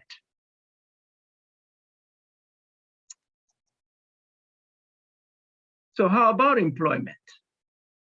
Our unemployment, actually. Let's look at the unemployment. Like the state, the jobless rate in the UP spiked considerably during the Great Recession, then trended downward until April 2020. Following initial pandemic-related shocks, the jobless rate slowly reversed direction and the number of unemployed dropped. The current UP rate, this is very important to really notice, the current UP rate is among the lowest recorded in the past 2 decades. So it has improved.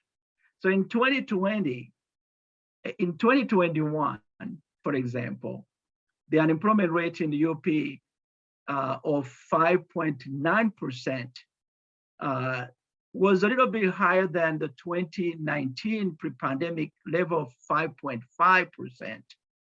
But from a historical point of view, these were among the lowest rates ever recorded in the UP over the past 2 decades. In March 2022, the unemployment rate in the UP was at 5.7%, and that's about 1 percentage point lower than the pre-pandemic levels in March 2019. But as I always tell people, looking at the unemployment rate is not enough. We also need to look at the numbers behind the unemployment rate. And one of those numbers, of course, is the employment. So when we look at employment, the employment in Michigan and UP, well, actually in the UP mostly, has steadily declined since 2006. And for those of you who are familiar with the area, that's the time where there were many closures of several mines in the UP. And that has affected the employment in the UP until today. So all the other events that happened, the Great Recession, the COVID, really compounded on that first event that happened in 2006. So employment fell further during the Great Recession in the UP, but at a slower pace than statewide, because UP depends less on the automotive manufacturing, which was the most affected during the Great Recession. Early in the pandemic, in April 2020, employment in both UP and the state dropped by rates ever seen before, 17% in the UP. So that's in April of 2020, 17% in the UP and 26% in statewide. However, the difference between the Great Recession and the COVID, employment quickly picked up in May and June of 2020 as the economy started reopening and seasonal summer hiring occurred. Now, despite these gains that happened right after the economy started reopening, jobs in 2020-21 were still below the 2019 pre-pandemic levels in the UP by about 6,000. The recent employment count in the UP in March 2022 is similar to the pre-pandemic March 2020 level, but is over 2,000 below March 2019. So this is month to month. The 6,000 that I mentioned before is the annual average of 2021, okay? So the annual average of 2021 was 6,000 below the annual average of 2019. But when we look at March 2022 to March 2020, we are just, March 2020 and March 2019, we are just 2,000 below, but we are still below those levels that we attained then, okay? So what are the industries that were most affected by the pandemic? Which industries are growing, recovering fastest in the UP?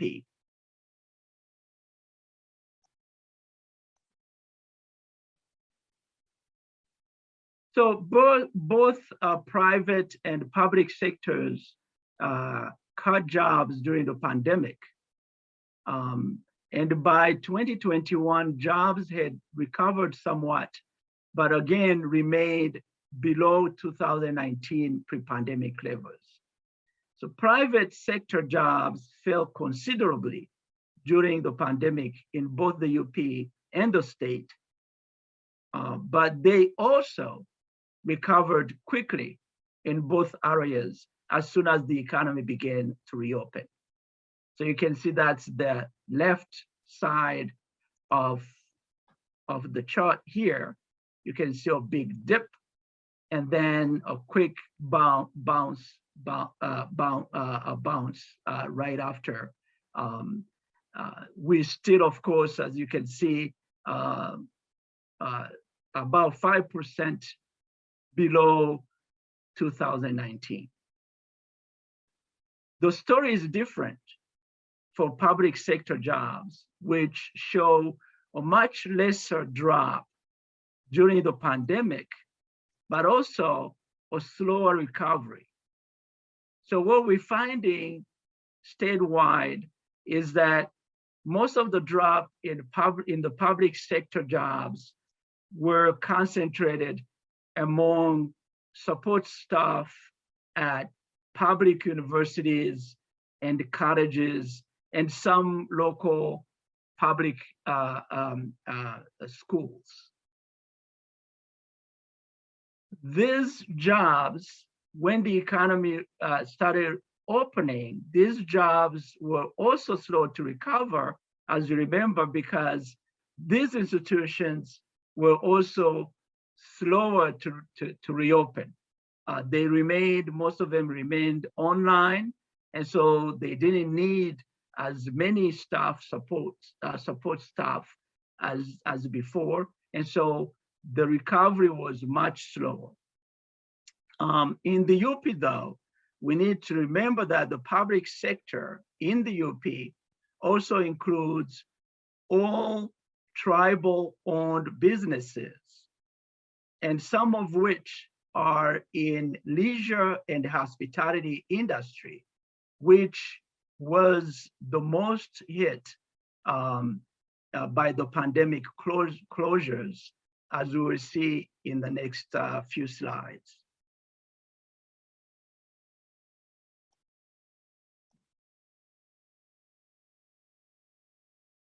So the industries of arts, amusement and recreation, and accommodation and food services form what we call a sector we call leisure and hospitality. That is a major component of the tourism industry cluster in the UP. These sectors were among the most affected by restrictive measures that were put in place to contain the spread of COVID-19.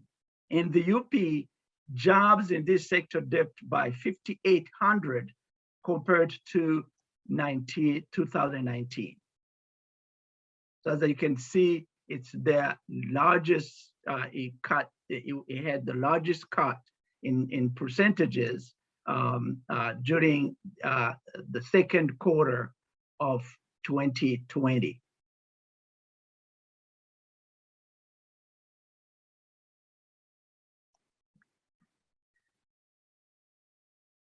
So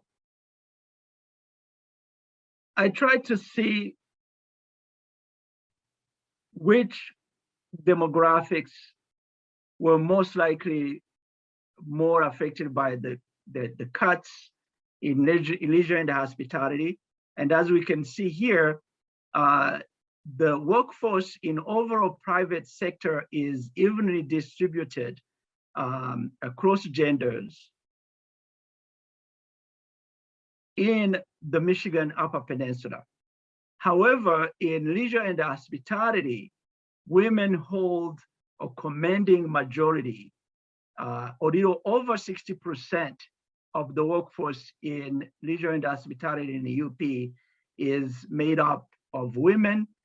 And also the workforce tend to be younger. Close to half are below the age of 35. And so compared to just 30% in the overall private sector. And so this implies that women and youth are more likely to have been negatively affected by pandemic job losses in the UP and even statewide.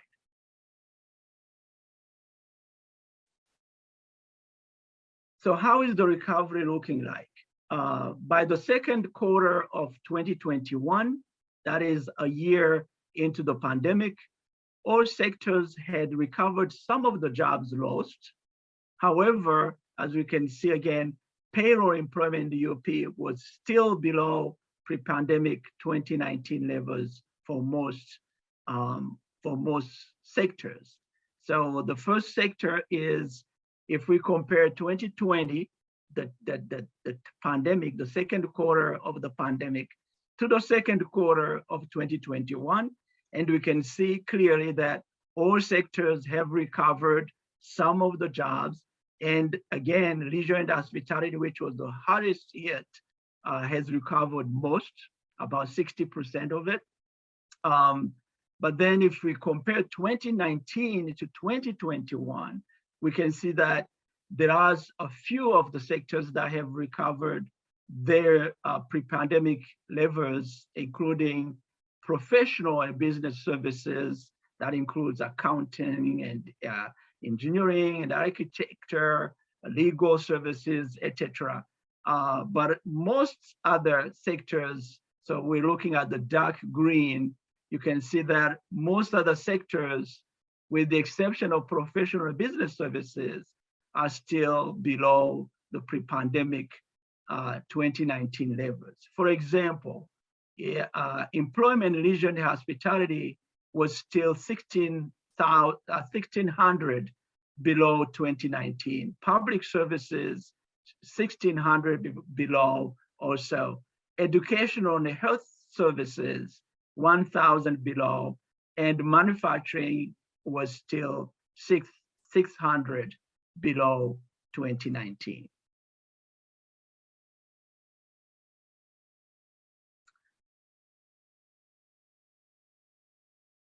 Leisure and hospitality, of course, we need to stress this, is a big sector.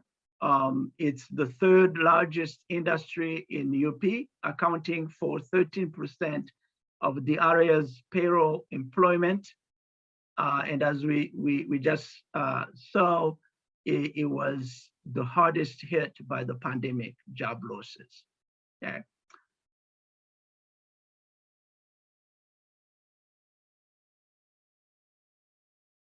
So what is the employment outlook in the UP currently in the next 7 years or so, for which we have some data? I think this was one of the questions that came in, was about current job demand. And we publish a monthly job demand dashboard for different regions of Michigan, and UP is region 1. And so these are job demand in April 2022, and indicates over 4,000 total job ads, which represented about 15% increase over March 2022.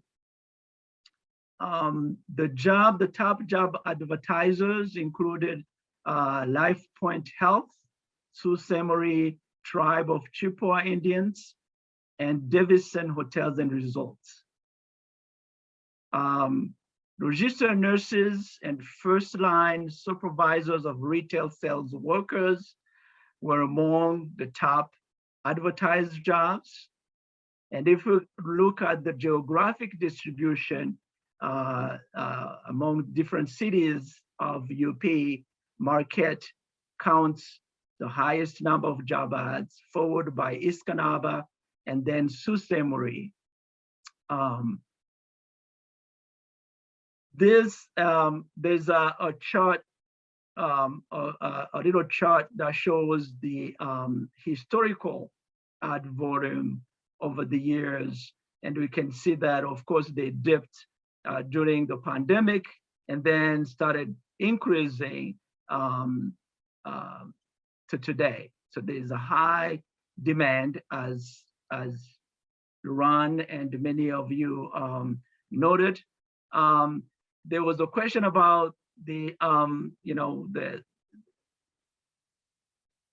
why we have this and the comparison with the supply and everything.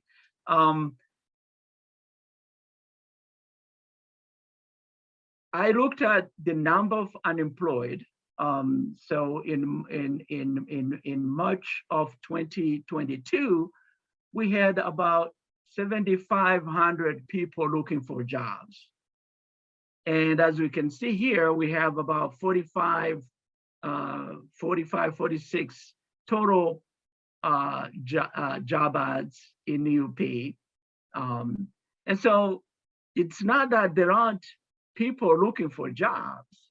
My guess is there's a mismatch of what employers are looking for and what the characteristics of those who are unemployed who are looking for jobs.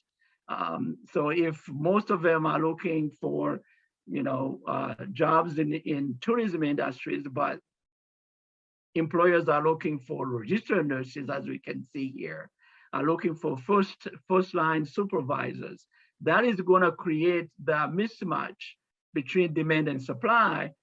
And these jobs are going to go unfulfilled for a long time, as Ron actually mentioned before, and seem to have to show a shortage in general, but it's shortage really focused, concentrated on these specific skills. But that's something that we can discuss a little bit more later.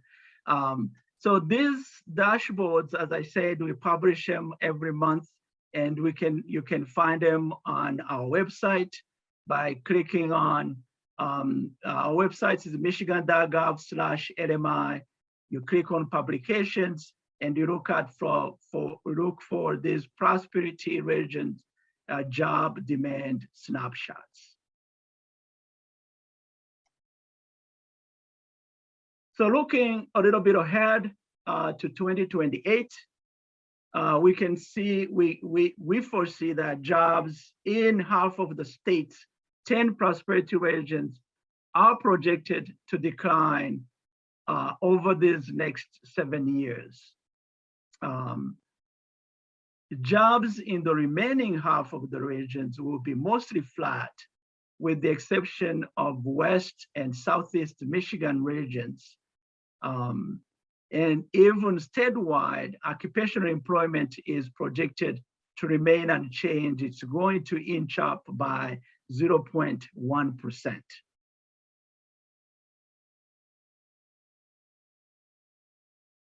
In the UP, occupational employment will contract by about 2%, or we lose about 2,250 people. One of the things that I need to really caution you is these projections are strongly linked to the trend in the population. If an area's population is declining, we cannot expect that the labor force is going to increase, because decline means you're losing people, and most of the time you're losing working age population. And so if you have a decline in population, chances are your employment is going to be declining, right? So in many of these regions where we have a decline in employment, and it's because most of the time they are also losing populations. We're talking about Northeast Michigan, but regions like West Michigan, that includes Grand Rapids, that has seen population growth for many years, will also be projected to be to gain employment in the future. Okay. So despite the projected, and this is something that we need to really know, despite the projected overall decline in employment, some detailed occupations are expected to show growth. The majority require high levels of education. So in fact, about a third of the top 15 careers projected to grow fastest in the UP demand a high school diploma. And you can see them, which is sometimes puzzling, is home health aides is always at the top, is projected to grow fastest, even though it pays low. Physical therapist assistants, machinists is another one. Cooks in restaurants are also projected to grow. Medical assistant, which requires just a post-secondary non-degree award, is also projected to grow over the next 7 years. Now, if we look at those occupations projected to decline the most in the UP, most of them require just a high school diploma or less. In fact, only a fifth of the top 15 careers projected to decline require a bachelor's degree or more. That's graphic designers, chief executives, and labor relations specialists. Everything else in the top 15 projected to decline fastest just require a high school diploma or less. Now, another thing that we need to remember, even though we are projecting decline in overall occupations, occupational employment, several occupations create annual job openings just out of the need to replace workers leaving the occupation. Some of those workers will be exiting the labor force.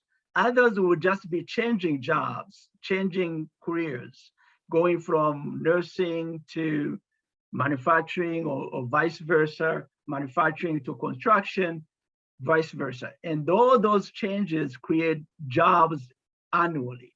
And especially occupations with large employment bases tend to create more job openings just due to this rotations, dynamics between occupations. So for example, overall, close to 14,000 jobs are expected to be created every year in the UP due to this dynamic.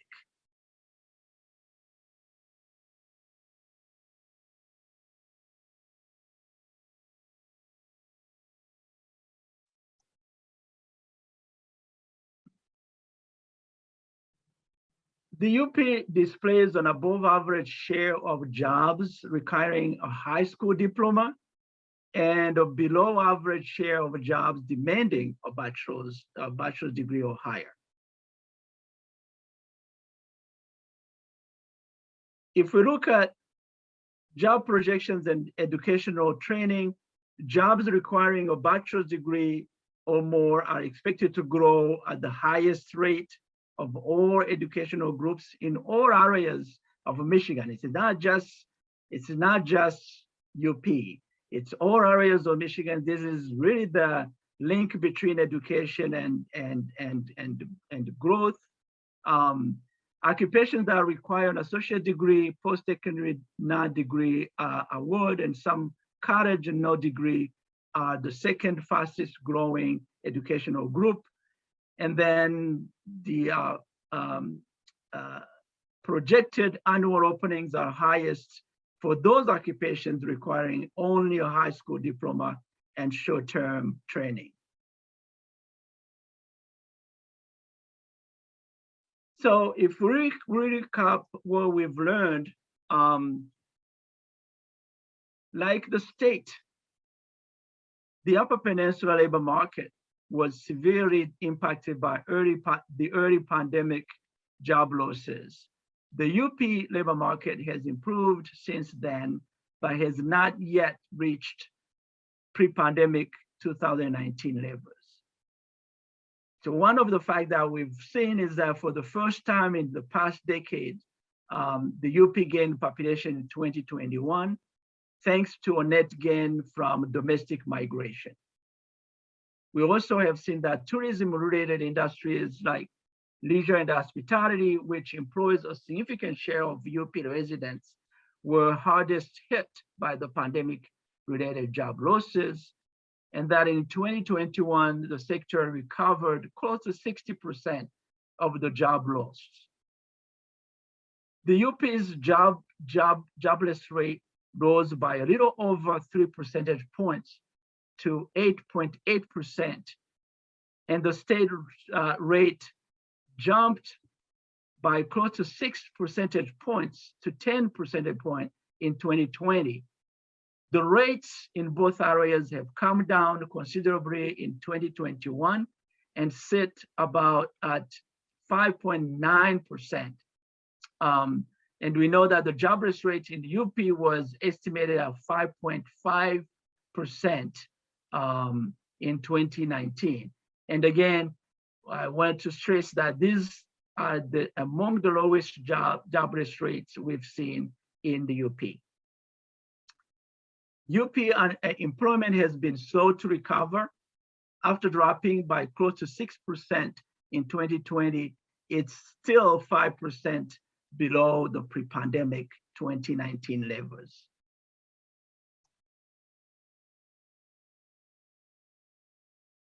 We also saw that jobs fell deeper in private than in public industry sectors in both the UP and the state. We saw that employment in both sectors show some recovery in 2021, but is still below 2019 pre-pandemic levels. Employment outlook in the UP through 2028 is similar to the projections for most other regions of the state, where jobs are expected to decline or remain unchanged.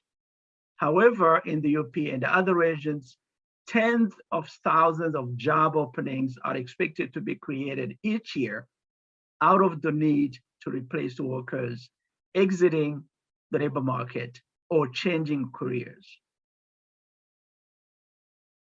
Before I close the, or I open up the flow for questions and comments, I wanted to mention that we just published an important document this month, the Annual Planning Information and Workforce Analysis Report, which contains more data and analysis on UP's labor market, in not just UP's, but any region of the state. And to access this important document, you first, of course, step one, you need to go to our website, which is michigan.gov/LMI. And then you click on the tab called Publications, which is really the far right corner. And it will open all these other links in the publications. And one of the links is research. And this research, you find among other documents that we publish, the annual planning information and workforce analysis reports. These reports provide a ton of close to, I believe, 27 to 30 tables of data on UP. And it also have a deck of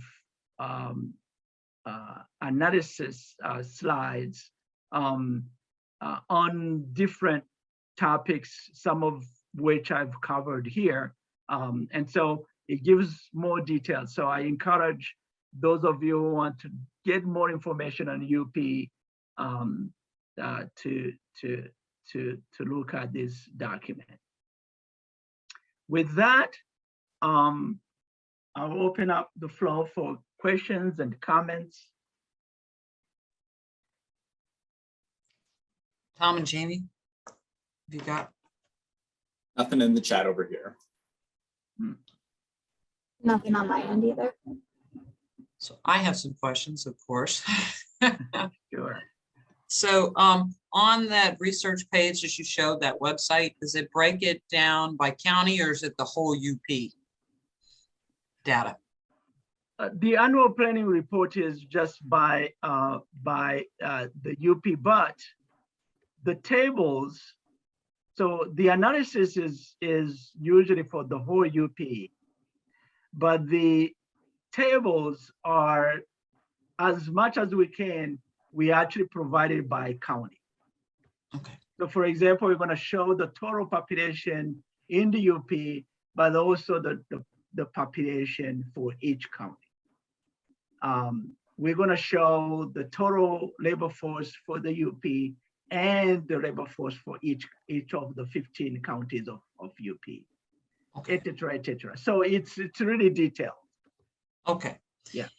You had spoke a little bit, Leo, about a mismatch of what people are looking for compared to, and it sounded like it had increased over the years, what people are looking for.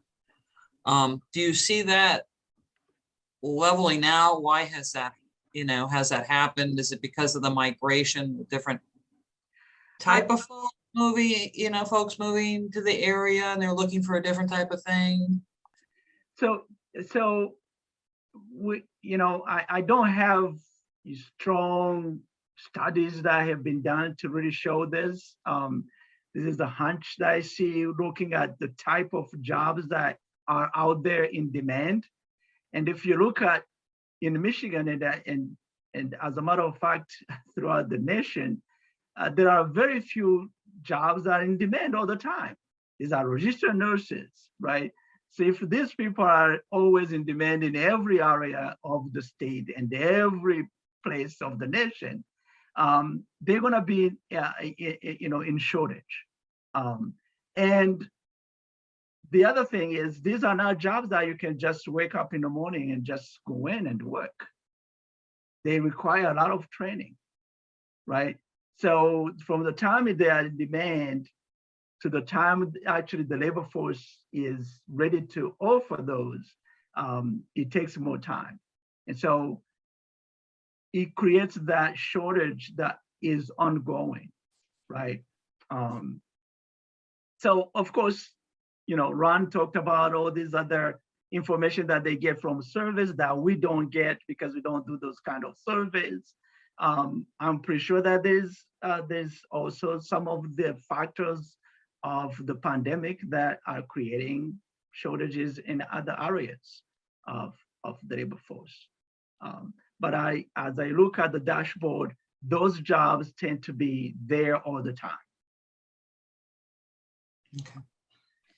And then one other question, golly, I got so many questions. We had talked about women and retirees being part of the issue, that they had come out of the labor force. Is there a breakdown that shows where those groups of people, where that has declined in the labor force? Do you know what I'm saying? Like, say, for example, the 18 to 24-year-olds, is it that many less now in the service industry compared to what it was before, and then they're more in other areas? So I'm trying to really give you a really good answer to that. Is that most of the information that we get of that kind come from the American Community Surveys, which is conducted by the U.S. Census Bureau. The U.S. Census Bureau has been a little bit overwhelmed by the pandemic shutdowns and the census, the 2020 population census. And so this data hasn't been coming, it fell a little bit behind. And so it's really hard to get fresh current data that capture the current pandemic and post-pandemic period. So for example, the last ones that they published are the 5-year estimates that has a little bit of 2020. And so we know that if you are familiar with American Community Survey data, when we talk about 5-year estimates, we're talking about, if we're talking about 2021, it's 2021 plus 4 years before the surveys that you got from. So you don't get that picture of the pandemic that you want to see. And so until we see the 1-year estimate that comes, that is eventually going to come, it's really hard to get those numbers that can answer your question correctly. Hey, Leo, So, do you mind if I just add to that? yeah. Ron Wirtz here from the Minneapolis Fed, just checking in again. I agree with 100% of what Leo is talking about. I would only add, in terms of trying to get more information, I get this question all the time, to the extent that we've come to realize that that's one of the big black boxes that I think we have to understand better. So as soon as the data is available, we actually have a team of researchers, well, team, that's maybe a little strong. We have several that are really going to be working in that space specifically, so we can answer that question better. Because I do think it's one of those $64,000 questions. If we don't know who's working and why, it's going to be harder to get them back in to understand it why. So I think your question, Kathy, is right on. And I think the data, as Leo mentioned, the data is too time-like to give us a good sense for the pandemic. The 1-year estimate should be coming out quickly. When they are, we're hoping to kind of dive in, get a better picture regionally, and then start sharing that information so we have a better idea on that question. Great. Thank you. Leo, can I ask a question? Sure. So I'm curious, the models that we build tend to be backward looking. And that's just because we can't predict the future. But I am curious how the models for estimating job demand are changing going forward. We continue to say that there's going to be lots of cooks, lots of CNAs, things like that, that tend to be on the low wage side. And I'm curious if we're thinking at all, or if there's any work being done on updating models that might take into consideration how job structure might change, given that we're seeing very strong wage growth. And where there's wage growth, especially on the bottom end, chances are there's going to be some automation or some rethinking about the labor proposition there. And so I'm wondering, how do you think about and talk about that question of where it seems to me we're still projecting forward the job structure that was pre-pandemic. I think lots of things have changed during the pandemic, and I'm wondering how our models make up for that. Sure, yeah, I can.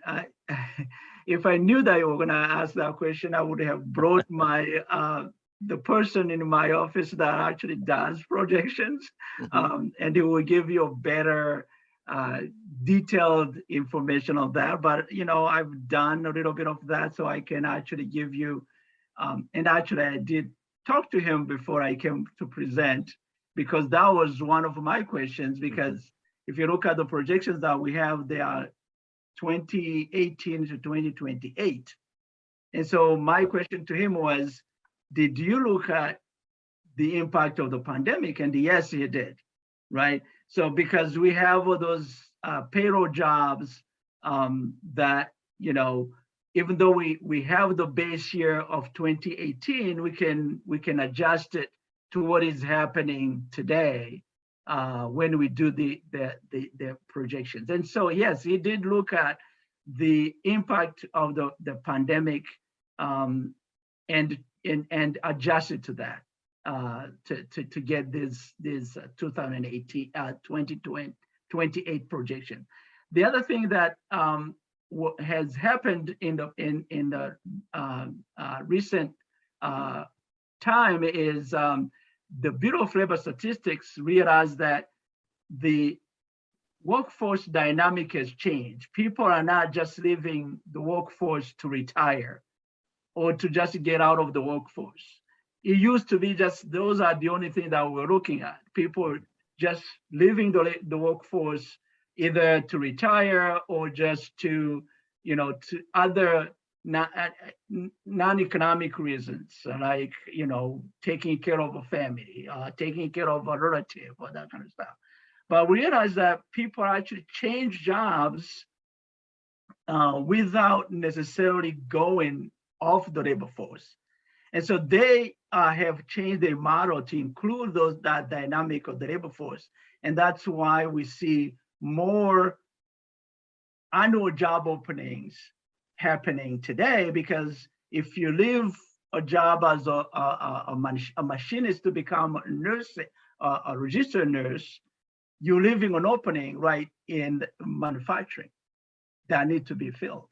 And so, yes, the Bureau of Labor Statistics has a group of smart people that are always looking at the methodologies, and yes, he has really captured many of these things that have happened recently. Great, thanks, Leo. No problem. Thanks a lot, Leo. I'm not for sure if anybody else has got any questions for you. You guys have all done a really great job so far. If nobody else has any questions, I'd just like to thank you, Leo, for all this really good information. Boy, this is a lot to digest. Sometimes when you look at all the data, but it is extremely interesting.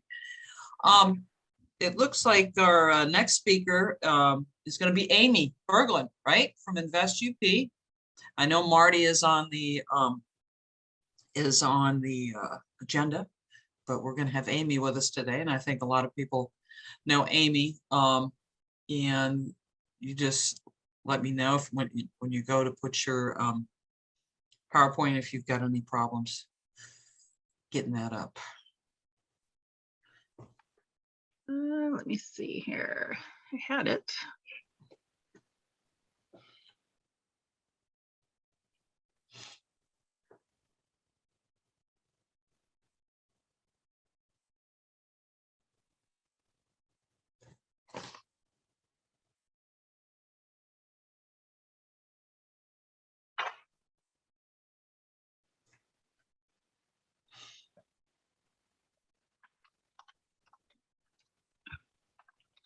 if you have a problem. I think Oh, Jamie. It's okay. I'm getting there. Sorry. All right. No, I was gonna say Jamie's got a backup of it. There you go. You see it? Yep. Yep. Alrighty.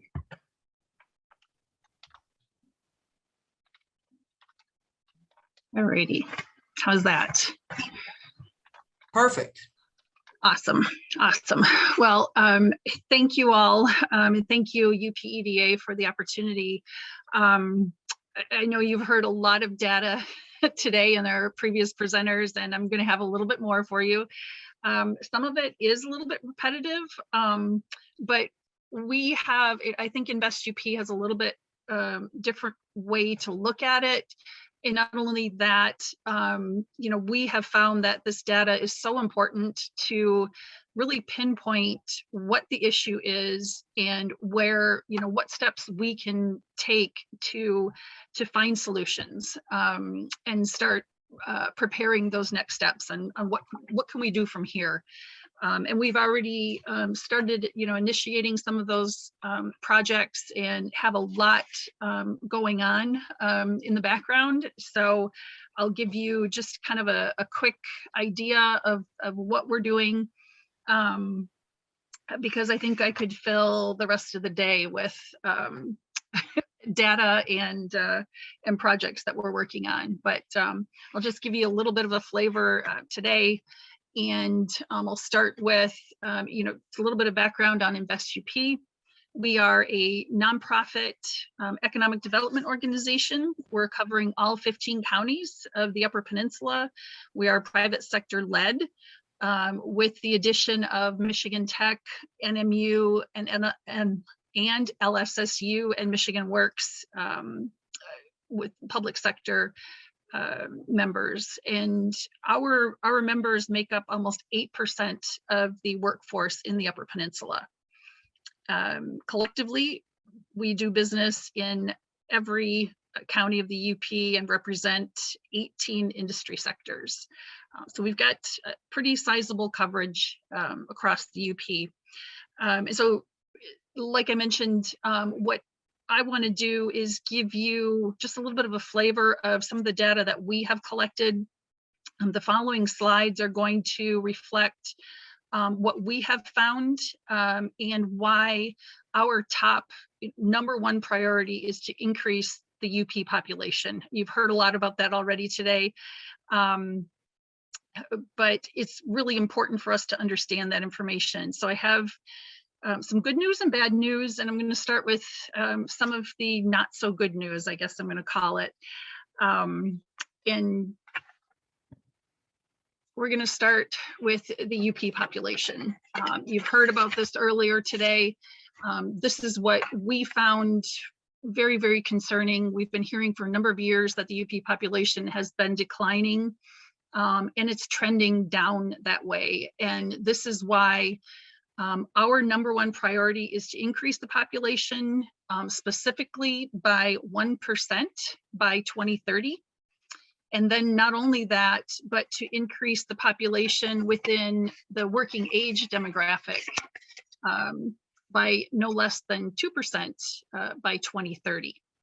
It feels a little bit ambitious, especially given the pandemic and what that's done to the labor force, but we're going to keep our foot on the pedal and moving forward. This is one of the data sets that we've collected that is impacting population across the board. Every county in the Upper Peninsula is trending higher than the national average for soon-to-be retirees. So not only have we been declining, but this impact on our labor force is going to impact even further. It's also one of the reasons why we have, together with our partners across the UP, the EDO partners and the CDC partners, to contract a UP-wide labor market study.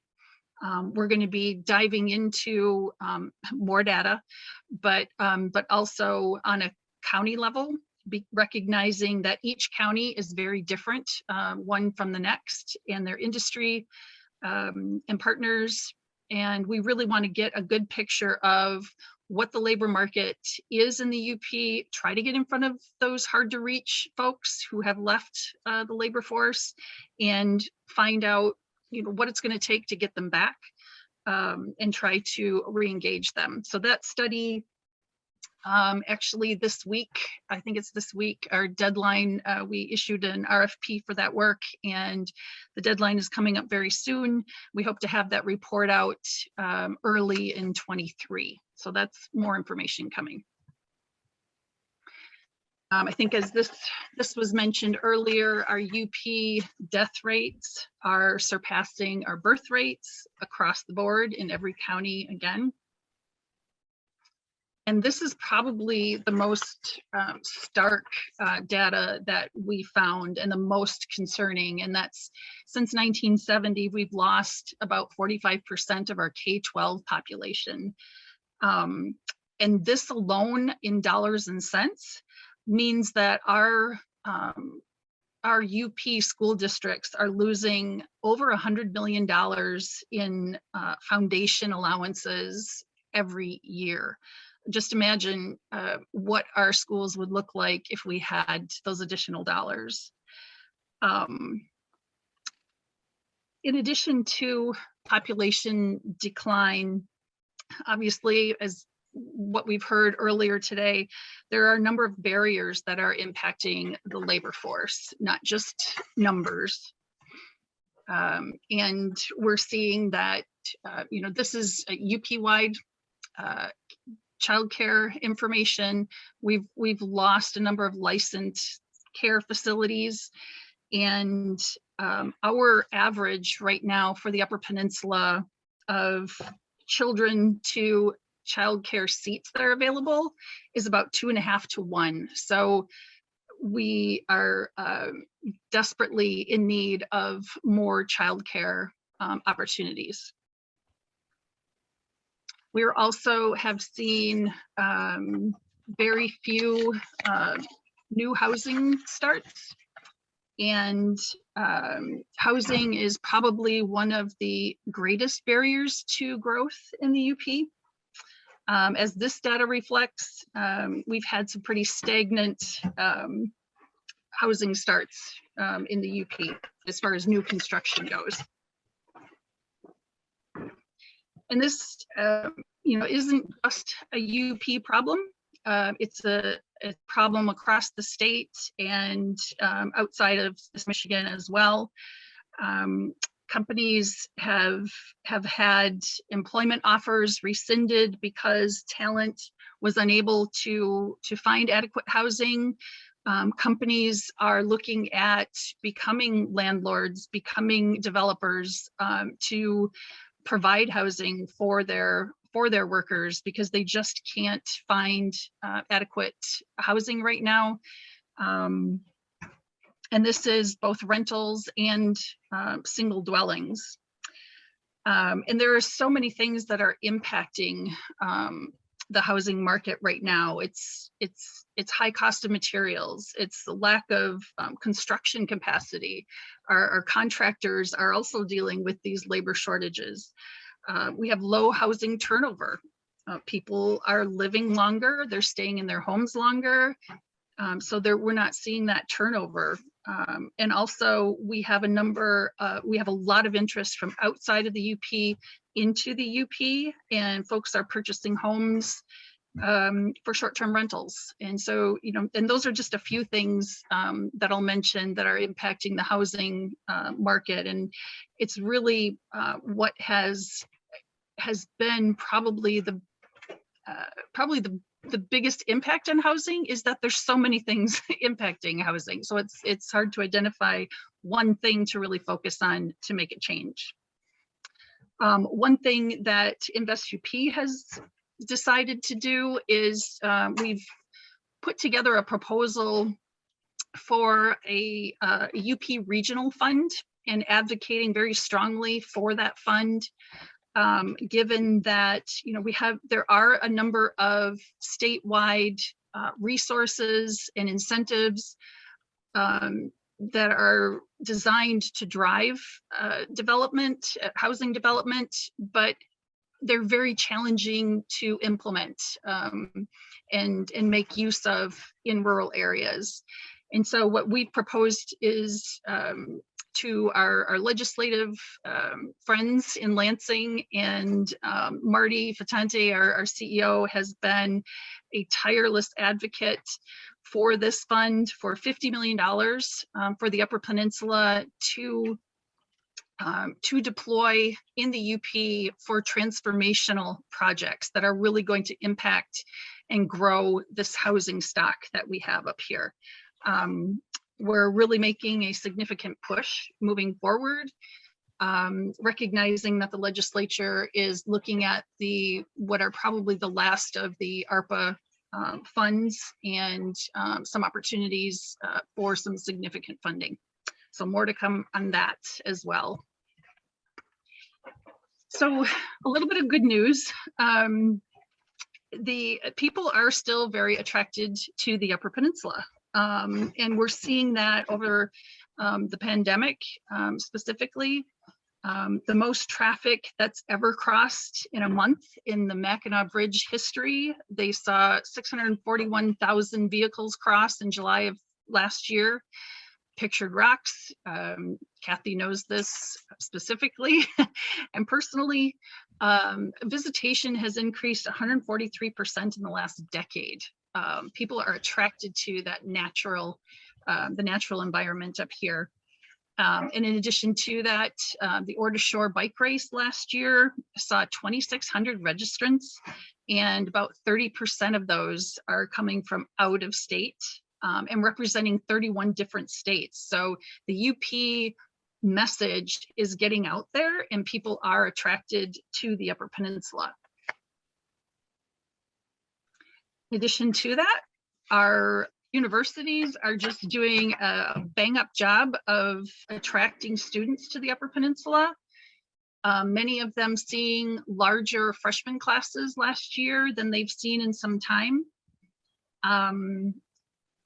We have a pilot project going on with NMU to further strengthen and streamline the internship opportunities, bringing that talent and those graduates into the private sector network and educating them on the opportunities that are available in the Upper Peninsula to help retain that talent.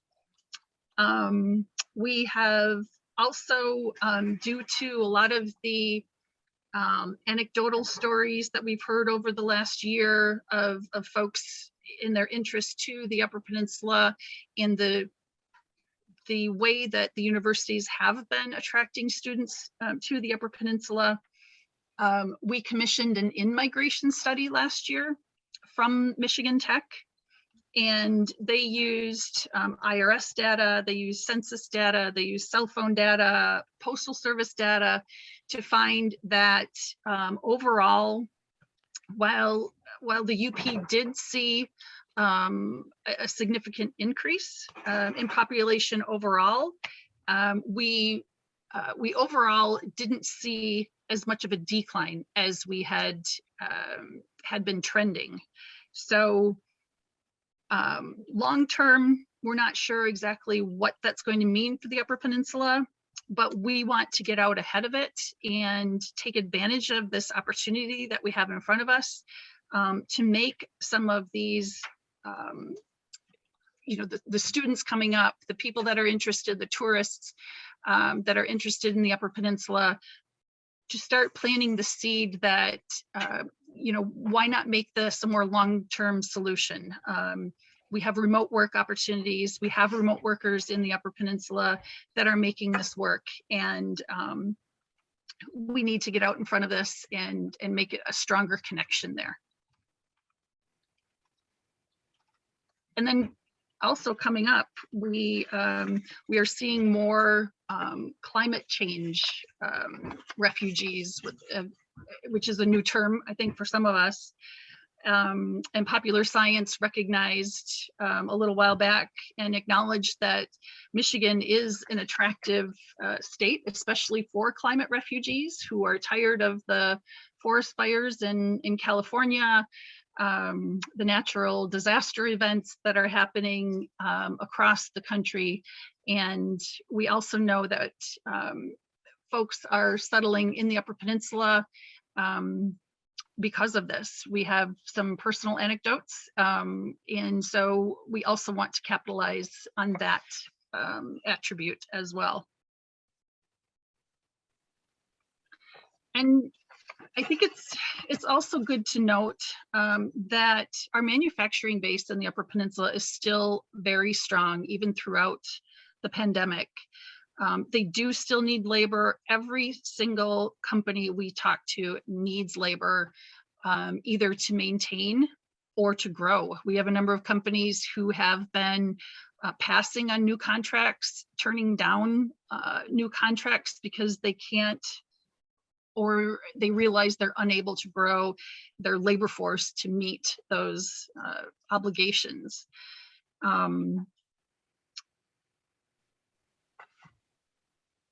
So we have that going for us. We're still making things in the Upper Peninsula, and that that sector is still very strong. And we learned that also last week. We held our first ever CEO summit, where we called Upper Peninsula leadership together to talk about the labor situation, but not only to talk about it, but to bring them together and start engaging in the future of the Upper Peninsula and the desire and the need for the private sector to engage in that. So we're driving those conversations. We're pulling in the private sector to look at what are our action steps, what are some ideas on solutions. We're really looking very strongly at solutions as opposed to continuing this conversation. And hopefully within the next 2 to 5 years, or maybe even longer, hopefully not, but we won't have to talk about the labor situation. We can move on to something else. But we know that folks that are here in the UP are here because it's a very special place, and we love where we live. And we know that in order to make or to allow the Upper Peninsula to prosper, we need to focus on supporting and maintaining our people and our infrastructure and our communities. And so we've developed a number of priorities and a number of activities that we're working on to do just that. And we work very closely with a number of our partners. We sincerely appreciate the partnership that we have across the UP.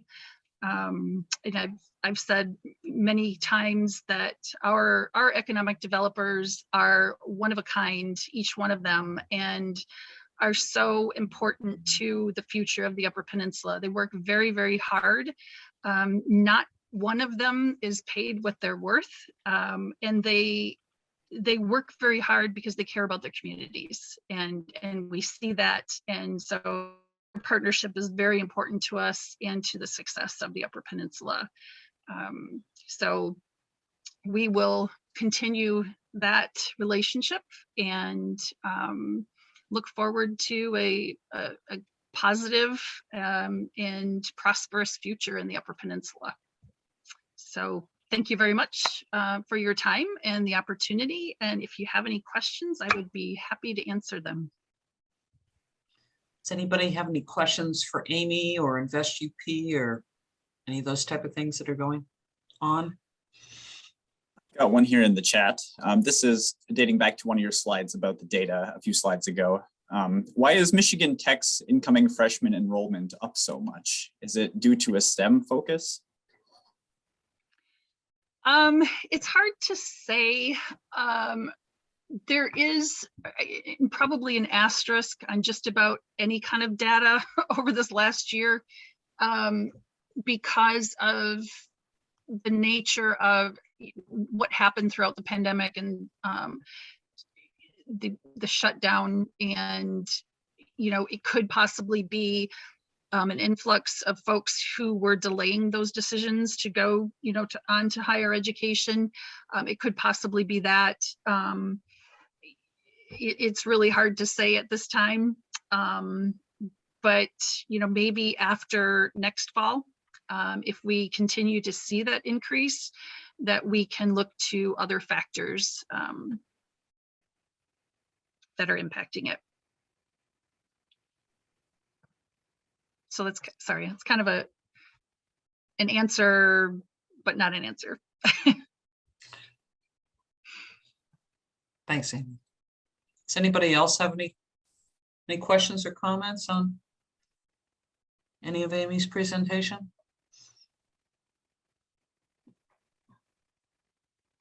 No. Thank you. Well, I want to thank you, Amy. Thank Ron, thank Brian, thank Leo, everybody. I mean, this is a lot of great information. I've gotten a lot of good comments back, even from being on here, that these presentations were just really good. I want to give everybody, I don't think I ever introduced myself. I'm Kathy from Greater Munising Bay Partnership in the Chamber of the DDA. So I'm the chair of the UPEDA. And whenever you have any ideas or anything like that on future topics, please reach out. We do about 4 events a year. We've kind of trended a little more towards virtual, just whether it's because of weather or being able to bring in speakers like we did today, and the travel and all that type of thing. So not like we aren't going to be doing in person. It's just happened to work out that way very well for us. I don't know if anybody that's on has any announcements they want to do before we all get off. Anything they've got coming up. Here's your time to do a shout out. So no, nobody. Okay. Well, thanks a lot, everybody, for joining us today. Like I said, if you want a copy or you want to watch any of this information, look back at some of the presentations that were had, go to upeda.org. As soon as we get that recording worked on, and usually what Tom tries to do and they try to do is take out some of those spaces in there where there's dead time and that type of thing, and condense it a little bit to make it easier for you to watch. But that should probably be up a couple weeks, I would imagine, for that. And any announcements about any other future events will also be on there. So again, thank you very much to our speakers. You guys did a wonderful job, and have a great summer if I don't see you for a little while. So